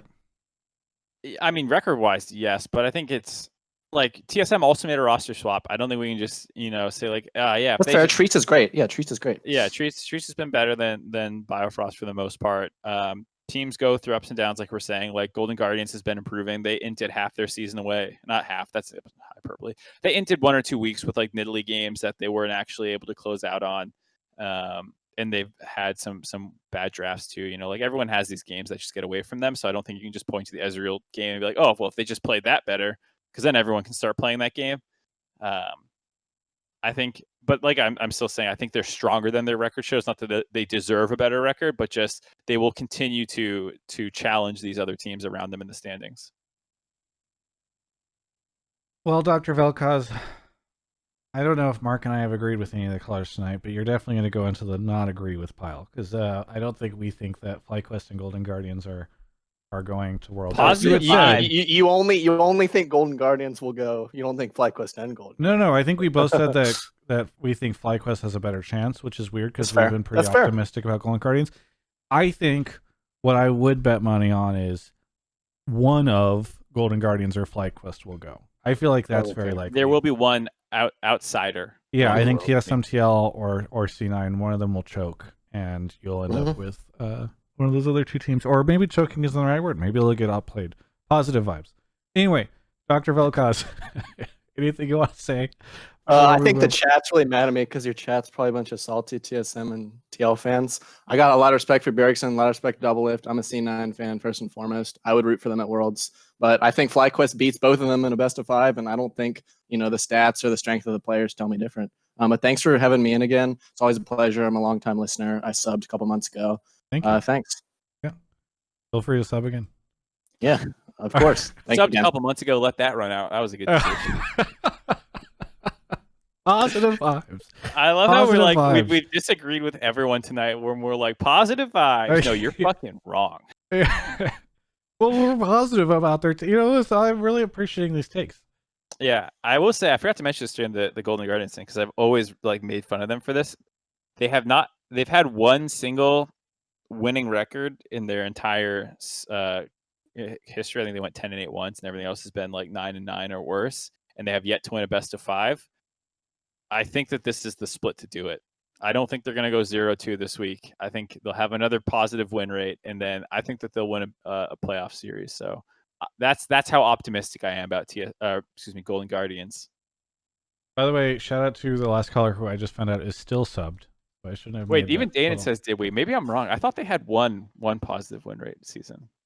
Well, I'm double. I don't think they did. I think they had maybe an even one. No, they had a 9-9. You're right. Yeah. Damn it. Yeah. My point is that this is the best Golden Guardians has ever been, and I'm optimistic on them, and I think they're going to set a lot of new personal bests. Yes, I think that's definitely true. And I think, by the way, I shout out to the Golden Guardians org who, I mean, I'm friends with some of the people over there, but I think one thing that is nice about them is like they've stuck with it, and they've stuck with this, like, we're going to organically grow the roster and evolve it over time and like get better and better. And I feel like overall they have. And they haven't done it by like buying out big names or whatever. It's like they brought Closer over and he's good and stuff. I don't know. It's kind of a nice story. Similar to FlyQuest, I think, in the way they've committed to it. So anyway, hopefully Mark is back from talking to. Yeah, I think generally I enjoy their ribbing. They're always coming up with new little stats to try and one up us on the analyst desk. Analyst desk. They're like, you guys don't know stats. We have Spellsy. Check this out. I mean, you can tell they're definitely salty about some analyst desk stuff because, like even Danon said in chat just now, we can't go to Worlds. None of our players have gotten Player of the Week this year. Yeah, you can tell he definitely thinks. Fuck, I forgot his name. He tweeted out, "Why haven't we gotten a Player of the Week?" It's like 3 good teams went 2-0 this week. TSM went 2-0, FlyQuest went 2-0, Golden Guardians went 2-0. 2 of those teams beat C9. You know, someone's got to get it. And it's not ever going to be Golden Guardians because the analyst, that broadcast team is still salty from that video they made at the end of last split, hyping up their wins. Anyway, off to the next caller. Yeah. Okay. Shout out to Scrapjack for the 20 months and Marshmallow for the Prime. If you're watching this right now and you have a Twitch Prime available, not all 2-0s are created equal. 3 good teams go 2 every week. Yeah, but sometimes they're against teams like CLG and Dig, which I think is what Golden Guardians did this week, or someone did that this week. Who did that this week? Maybe it was last week. Someone was tweeting at me about like, oh, why didn't we get it? And I'm like, nobody. Just so people know, if you're listening to the podcast or whatever, Dana now arguing with Mark in the Twitch chat. Mark taking it personally and arguing. I'm not taking it personally. I'm just saying. You charged into this channel while I was in the middle of talking, and you're like, and you didn't say Dana said the chat saying this. You just immediately started yelling at him. I think it's an interesting conversation about like the kind of things we take into account with Player of the Week. It's about how good you looked, how important the wins were, who you were actually beating. Yeah, I think it was last week. Someone beat some teams. I was like, whatever. I think it was TSM going 2 against Dig and CLG. I was kind of like, whatever. Oh, Dana Anyways, says, I'm just here to answer questions if you get a playoffs format caller, but I'm down to check Mark. Why is Dana the expert on playoffs format? I'll get it. Anyway, McKalen is here. Is that how to say it, or McKalen? McKalen. McKalen. Where are you calling from? I'm from Kansas City, Missouri. Kansas City, Missouri. What do you want to talk about on the show? I think TSM's going to win this split, and I also think they're in a great position to win the spring split and summer split both for 2021 as well. Wow. I think this is the first time we've ever had a caller call in and like hard commit 18 months of a team's record. TSM just went 2-0. They're 4-0. I have to predict the next year and a half. Yeah. Jesus. Oh my God. Okay. I was fair, like, okay. I do think there's a good case to be built on this a little bit. So that's why I don't actually want to hate on this call too much. Well, okay. So this is funny because I was like, oh, here's our TSM caller to say that TSM will go to Worlds because everybody else was calling about Worlds, and of course the TSM caller can't stop at Worlds because no TSM caller would ever be able to just go to the place all the other ones have been. So okay, go ahead and break this down for me. How are they winning everything for the next? Well, not Worlds, but how are they becoming the avatar of North America? Worlds in there too. Why not? Yeah, sure. How are they becoming the North America avatar for the next 18 months?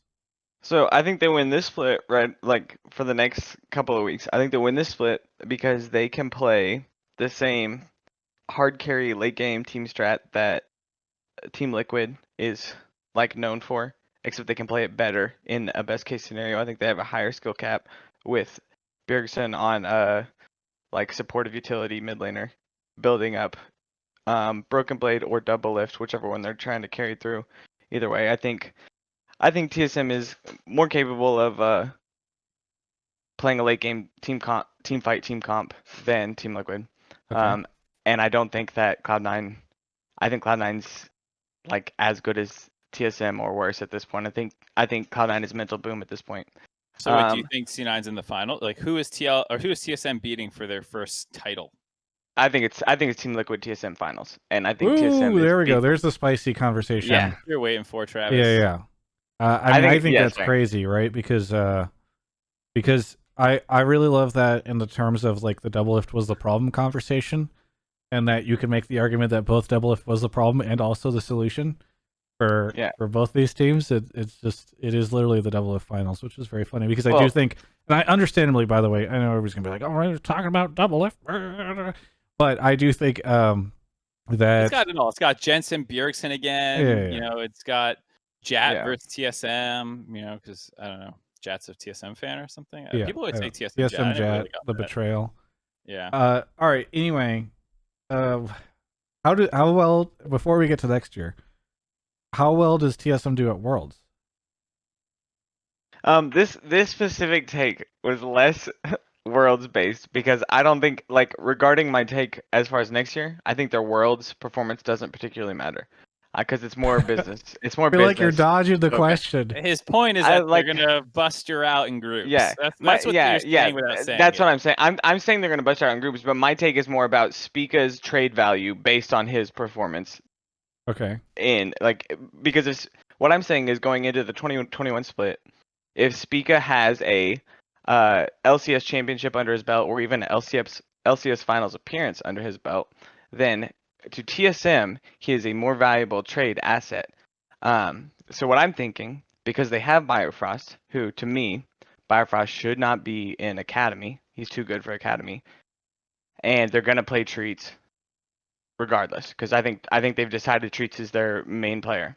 So wait, what's this So trade? they're gonna trade away Biofrost and Spica as a package deal, and in like they could for this.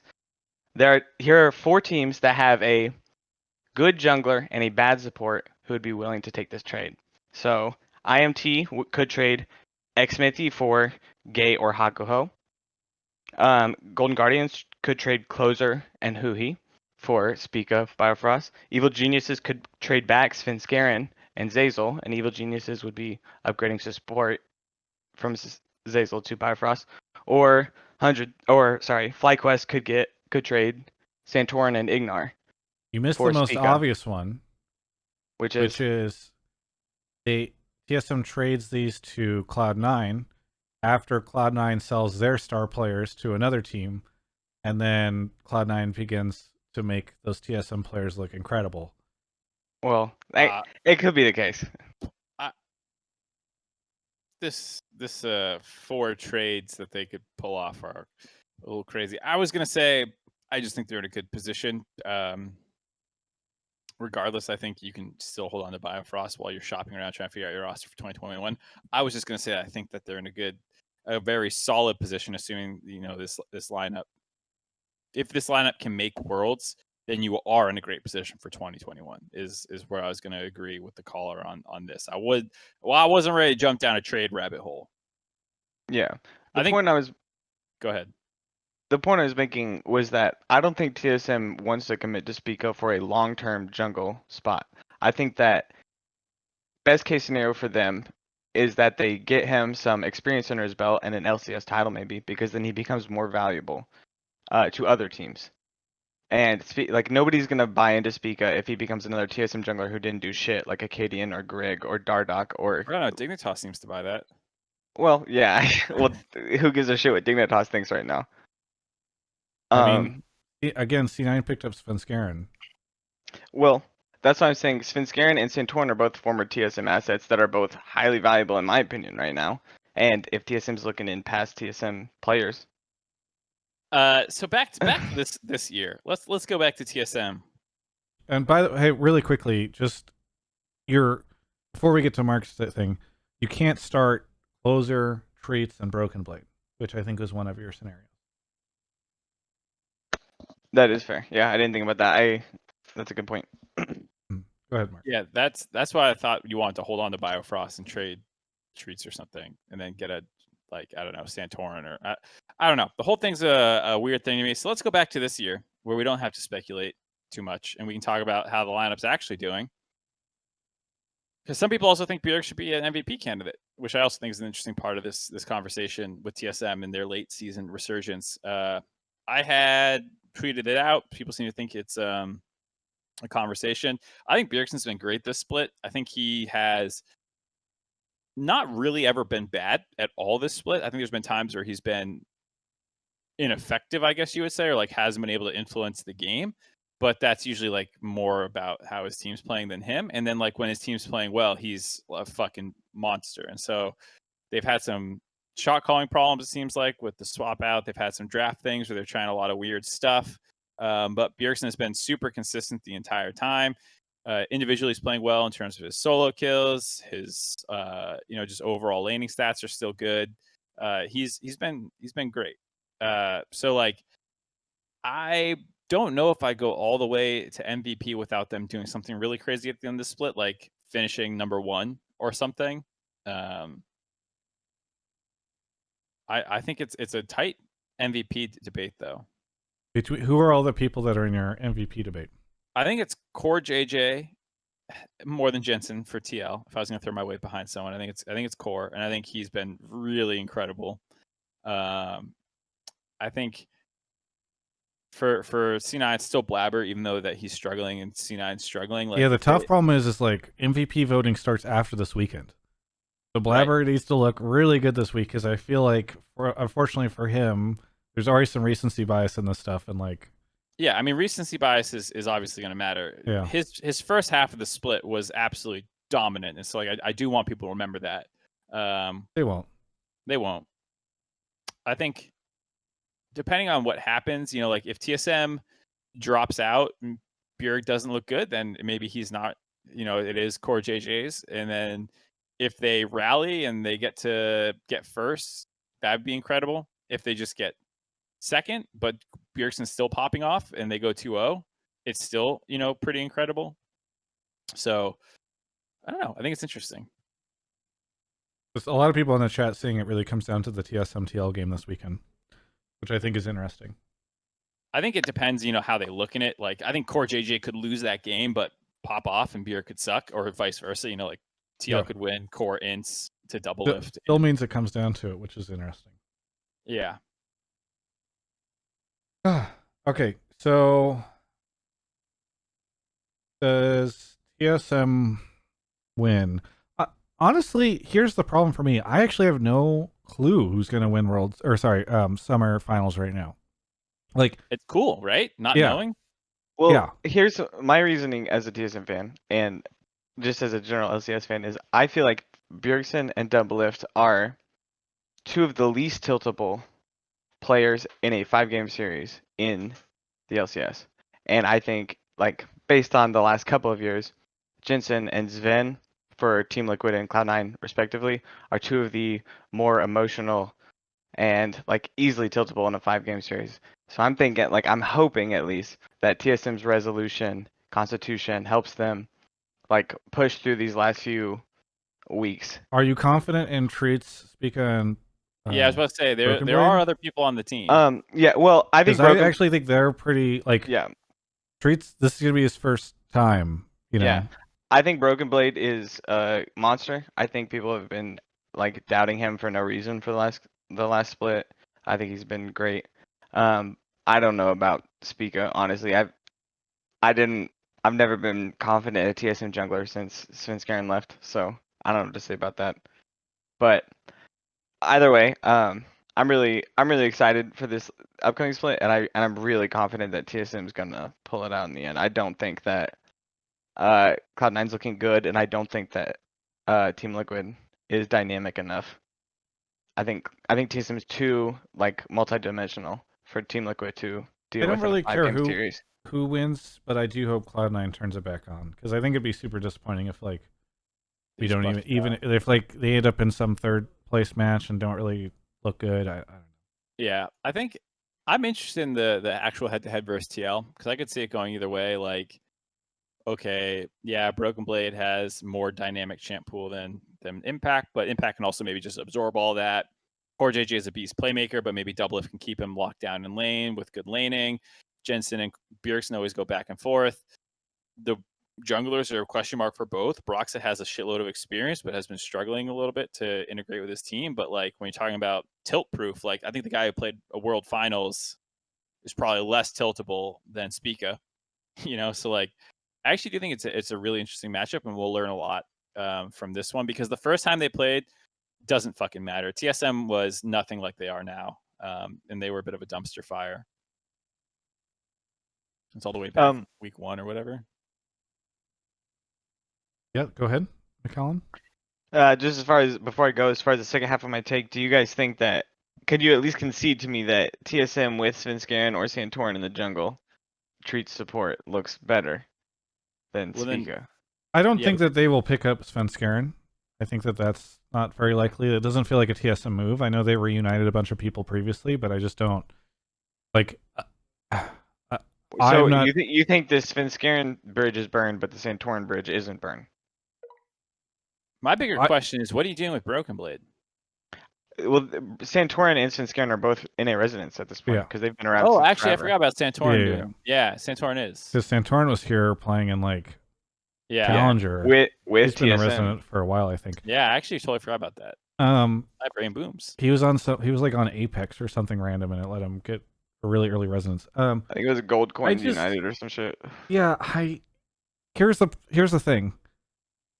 I don't ever see TSM they never seem to be like, you know what the answer to our jungle situation is? Like one of our previous this junglers big who looks move. good now. It's always like, we found this random ass jungler and like, here's the person that we're gonna bring in. I don't see them picking up Santorin or Sven, but maybe. I don't think so. Santorin could happen. I'm more on the Santorin train than the Sven one. Santorin looks really, really good right now. I would throw money. If I was a GM, I'd throw the fucking boat at Santorin. Because his contract's up this year, right? I'm not sure. Hey, thanks so much for the call. Anything you want to say before we move on to the final caller? Second time calling in. I really appreciate it.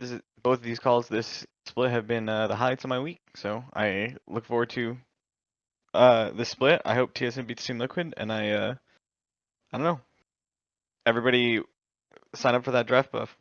That draft buff draft royale. Oh yeah, shout out to Draft Buff, by the way. They don't sponsor the show, but they are we are continuing to do draft royales, sponsor draft royales, and I did not do as well this split or this weekend, even though I mostly drafted TL players. I don't know what went wrong. Anyway, thank you so much for the call. Yep. Have a good night.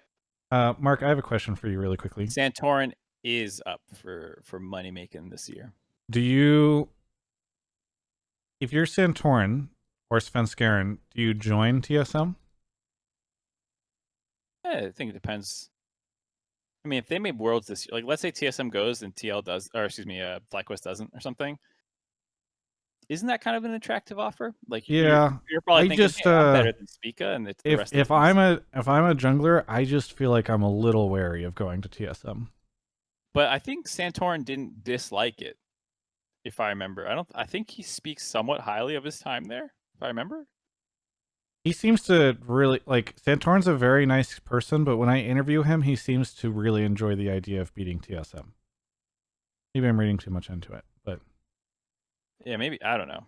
And feelings change, you know, like I just think in general, regardless of who you are as a jungler, I think I almost wonder if that's part of the reason why they haven't had very many like really well-known popular junglers for a while, because I mean, they've also they don't shell out money for a yes, lot of I mean teams. that's what I'm saying. Like part of what I'm saying is like they don't pay top thought you of meant market, reputation. and you go over there and like if you're a jungler, what should your prediction be on how that's going to go for you? Yeah, I mean, I think the jungle thing does get a little blown out of proportion. Like, Sven was good for a while there. Santorin was good for a while there. They both got on to have careers afterwards that are fine. Yeah, they've got fine careers now. Well, no, they have fine careers then too. Like, they fucking won splits with them, and then they went to Worlds and stuff. Like, Yeah. now I they're think it's still fair. doing well. Like, I don't know. Last I will caller. say, the other thing real quick is just about TSM's like surge. Like, I know some people were talking about like downplaying their week 7, but it was against Dig and CLG, which I think is worth noting that they had lost to FlyQuest in week 6, and then until this weekend, their most recent wins were 100 Thieves, Dig, and CLG. We're talking about TSM. Yeah, because I think there's like I still was surprised to see them, even though they were on it. They had a 2 a week the week before. I was surprised that TSM looked this good this weekend. Yeah. After because they also had the And thing where again, our shot calling was mixed, and we had to sort that out and stuff. Like the team benched a player, was only beating the bottom teams as far as we knew, because that's what their schedule was.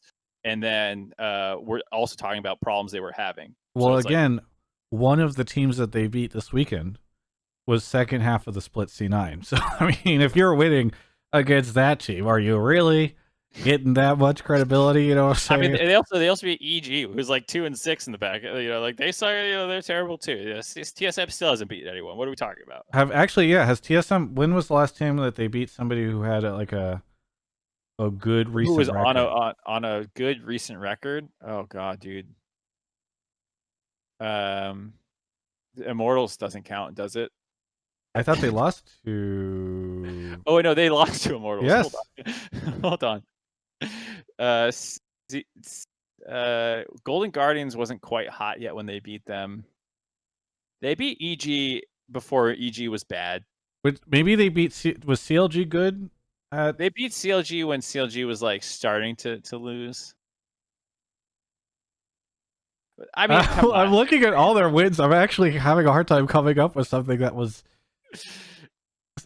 Okay, well, I hadn't really thought about that, but I'm glad we just realized that. Anyway, I still stand by that C9 is a good team. Yeah. I think they're struggling, but like I still think beating them is an accomplishment. Yeah, I don't. I guess what I would say is like, I do think TSM is good based off of this weekend. But It is actually kind of crazy that you can't find a time in which TSM had like a victory against a team that was on like a good streak or yeah, like, they never looking like good. ended someone's 3-0 run. Yeah. Or like, of like a good team. I guess Dig had already lost again. Because Dig had that little spurt. But Golden Guardians had already ended that spurt.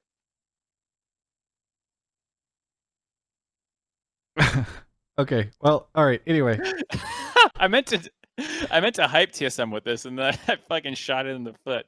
yeah, that's actually wild. I like how Closer shows up for 1 second and says Golden Guardians is too good. we're not talking about Golden Guardians at all. Closer just shows up. Well, in the chat. I think what Closer's saying is Golden Guardians are really good, and when TSM beat them back in week 4, that was a strong win. Is what Closer's saying. Okay. Well, congratulations to TSM fans. You've got your week 4 victory against Golden Guardians to feel like a big accomplishment was made. All right. I don't care about the strength of schedule opponent. Okay, TSM's good. Fuck my own point. I hate my own point. Well, yeah, because you didn't mean to make that point. No, I didn't mean to. All right, let's go to the last caller. That's really interesting. How's it going, Closer? Good to see you. Turtle Bite, thank you for the 3 months. Slugger 18, thank you. And Simon, please, thank you for the 10 months. Diverse Player, Incredible Bearman, and C Nolan 20. If you guys have a Twitch Prime, even if you're listening to the podcast or the YouTube thing, you just popping over if you have this Prime sub that maybe you never use because maybe you don't watch very much Twitch. You just toss it this way. It's actually quite helpful. So thank you to everybody who does that. I see it sometimes. I'll go and look and I'll see like, oh, randomly this person subbed on like the middle of a Wednesday when I wasn't streaming, and that's always quite nice. Hell's right. Thank you for the 7 months. Just waiting on Mark, who is in deep negotiations with our final caller. I'm not sure what's going on over there, but yeah. So this guy, he's a little quiet. He sounds like an ant or a fly right now, but I didn't want to you stalling. Slept King, where are you calling from? Brisbane, Australia. From Brisbane, Australia. I love the fact that you're calling from the other side of the planet, and I think you sound very quiet. So quiet. What do you want to talk about? I want to talk about the fact that I'm not too worried about Worlds because the UFC they put on 4 shows on Fight Island, which is an island in the middle of the Abu Dhabi in the United Arab Emirates, and I'm not too worried about it. If they can put on 4 shows in the peak of coronavirus with fighters from across the planet, I don't see a problem with a whole bunch of gamers being in China. Okay. So for those, sorry again for anybody listening and having a hard time hearing it. The idea is UFC put on a event in on an island, so they kind of figured out the safe way to do this thing, and it seemed to go okay. But here's my problem, Slip King.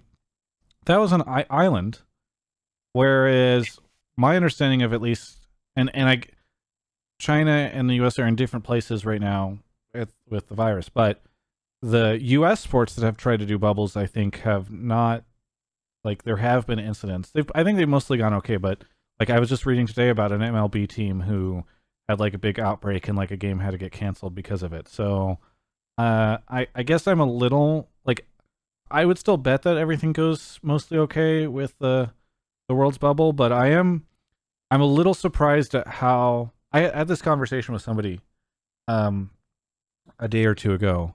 If you were not in the league esports world and you heard, maybe you're just like into gaming or something like that, and you heard Riot is still going to host Worlds and fly a bunch of people to China from all over the world during this, I think a lot of people would be kind of skeptical that this is happening. And I'm not saying Worlds shouldn't happen, but like it is somewhat surprising to me that this is not being considered, as controversial as I think maybe it could be. Well, I think so. The bubbles, there's the MLB is not bubbled, Right. and the Cardinals are apparently having problems. I think Fionn was tweeting about this. But then the NBA is bubbled, and it seems okay. NBA I thought had a breakout, and they also had some NBA players that left the bubble. I mean that's them being. I mean, maybe gamers are going to be stupid too, but gamers are generally shut in. So the idea that it's like, hey, you have to stay inside is like. Yeah, so the story that I heard was like one of the NBA, and maybe I got this wrong. Twitch chat, feel free to correct me. But like apparently a rapper posted a picture on social media of him with an NBA athlete at a club, and then like deleted the tweet. Was like, oh, I was just reminiscing on old times.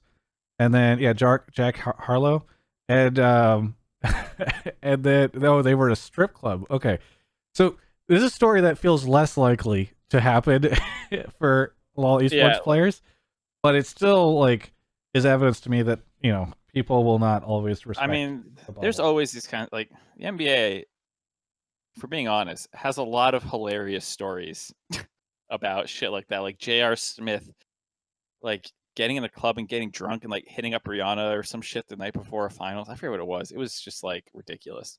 They did have some. I know some people like tested positive or some point.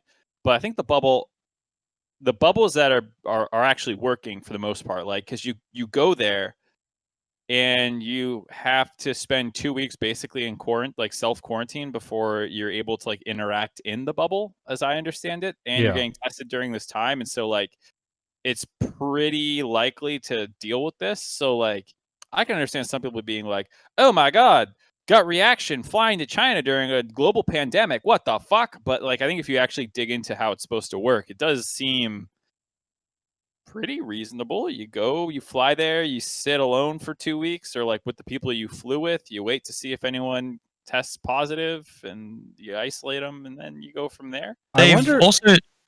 Sorry. Oh, okay, hang on. You got loud. Yeah. Am I allowed too loud now? I just changed some settings. Yeah, sorry. No, you're good. I'd rather you be this than the other way. You're fine. You were loud. Okay, sorry. Continue. They've also put on cards in Vegas as well. It's not just the fight. I was just using Fight Island as a way of like that was the bubble example, but they've also done it in Vegas as well. So they've done it in Jacksonville, which is the very first one. Mind you, they're also the only people that have put on multiple major events during this pandemic. I don't see anybody else putting on, I think they've done 8 or 9 shows now. You're talking about in the US, I assume. No, they've done 4 in the US, and they've put on 4 fights in Abu Dhabi.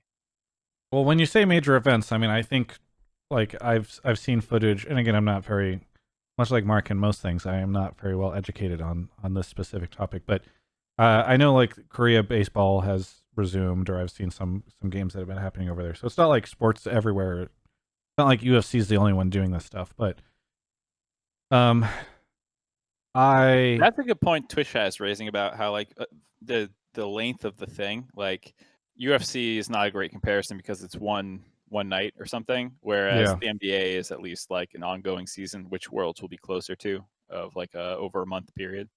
Well, the example was purely because it's not only the fighters; it's also the staff.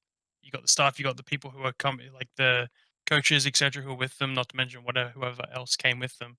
Um, and a fight goes for 9 hours. So, like, I would say I've never been to a league event personally, um, but I don't think league events go for 9 hours. Well, we're talking about the length of the event. Yeah. Also, we mean like the people fights the go people for who, one night. League goes for A month. Yeah. the people who were at Fight Island were there for a month total. So they Oh, had to okay. interact with everybody for a month. right, but you have No one like left. you have to get there before the actual event starts. So like Yes, that's true. yeah, so Worlds with a bubble system would need to It's about 6 or 7 effectively weeks through finals, start. right? Yeah, like I mean, your boot right. camp would need to. I wonder if they're flying everybody over on, like, if they're booking out entire planes. I would say so. Right. I mean, I'm guessing they are. Well, I Which mean, is not to mention, interesting. I mean, these are people under contract. You know, it's quite easy for an org to just say, "Hey, you know, we're going to get everything for you. It's going to be taken care of." I would say that uh, Riot Games would actually take care of everything. They would have all the food would be provided by specific like places. All their gear would be brought in from a specific vendor. Like, I think Yeah, you I have can no do it doubt to, that Riot is going to do smart things to make this work. I have been to enough Riot events that I know how neurotic they are about a million little things, and what is normally very annoying to me, I think, will actually make them successful in this scenario. But I still think there's like I think it's good that they're doing Worlds. I still think that there's more risk than perhaps people are considering, and I don't think that this is like as much of a sure thing slam dunk. Like, I would not be surprised if we hear, like something happened. This team like is gonna have their games played later because there was a scare or something. I don't know. Like, I just think it'll be interesting to sort of see how it plays out. I found out today that I will not be going to oh, Worlds. that sucks. Yeah. So I think I'm going to be doing the normal caster schedule thing. Hopefully Riot is able to set up like a remote setup but I think I'm going to be doing interviews from my office like in the middle of the night. And Do you want a bubble with me? We can make our own bubble. are you going to bring the cats? Probably. Yes. We can have your little zone set up to be different. Anyway, I got to be honest, like, I'm happy that I'm not like I wish it was a regular year, right, where I could go to Worlds. I prefer to do that. Like, for a million reasons, including it just like I think the content won't be as good. But I was just imagining having to explain to my family, like, hey, I'm gonna go to China in the middle of all this. And I know that they would be super worried and uncomfortable, and I don't know. So I mean, the real risk is the rest of the world to us, man. Like, yeah, no, it's true. But I think there's that, but also there's the fact that, like, right now staying inside is safer than getting on a plane and flying to another country. Right? yeah, So, yeah. I just think like I saw a graph or like a map of like where the U.S. can travel right now, and it's like 2 countries. No one wants us. yeah. I don't know if there's special like travel visas for pro athlete thing. Yeah, I mean, There are some. The government is definitely, I mean, Red's definitely working with the Chinese government to make it work, because I don't think that you can, like, I think you need a lot of special exceptions to get visas right now. I mean, that was one of the things I found out when I was looking into this stuff, is like I would need Riot's help essentially to get over there if I was going to. Yeah, I wouldn't be surprised if like I wonder if it would just be like, yep, North America's fucked, can't get over. Like they just run Worlds and they without us. Like I would honestly rather them run Worlds without us if North America can't get there. I personally don't know how you guys go outside. I mean, I definitely don't think they're canceling Worlds because NA can't compete. That's the. Yeah. But I'm very confident that Riot will figure out a way to get the NA players over. Yeah. Because to your point, I think they'll do like a very special. They'll just hazmat everybody into a hotel for 14 days. Yeah, Ugh. as I said before, I don't know how you guys go outside. No, go ahead. America's the number of cases in America scares the crap out of me. Yep.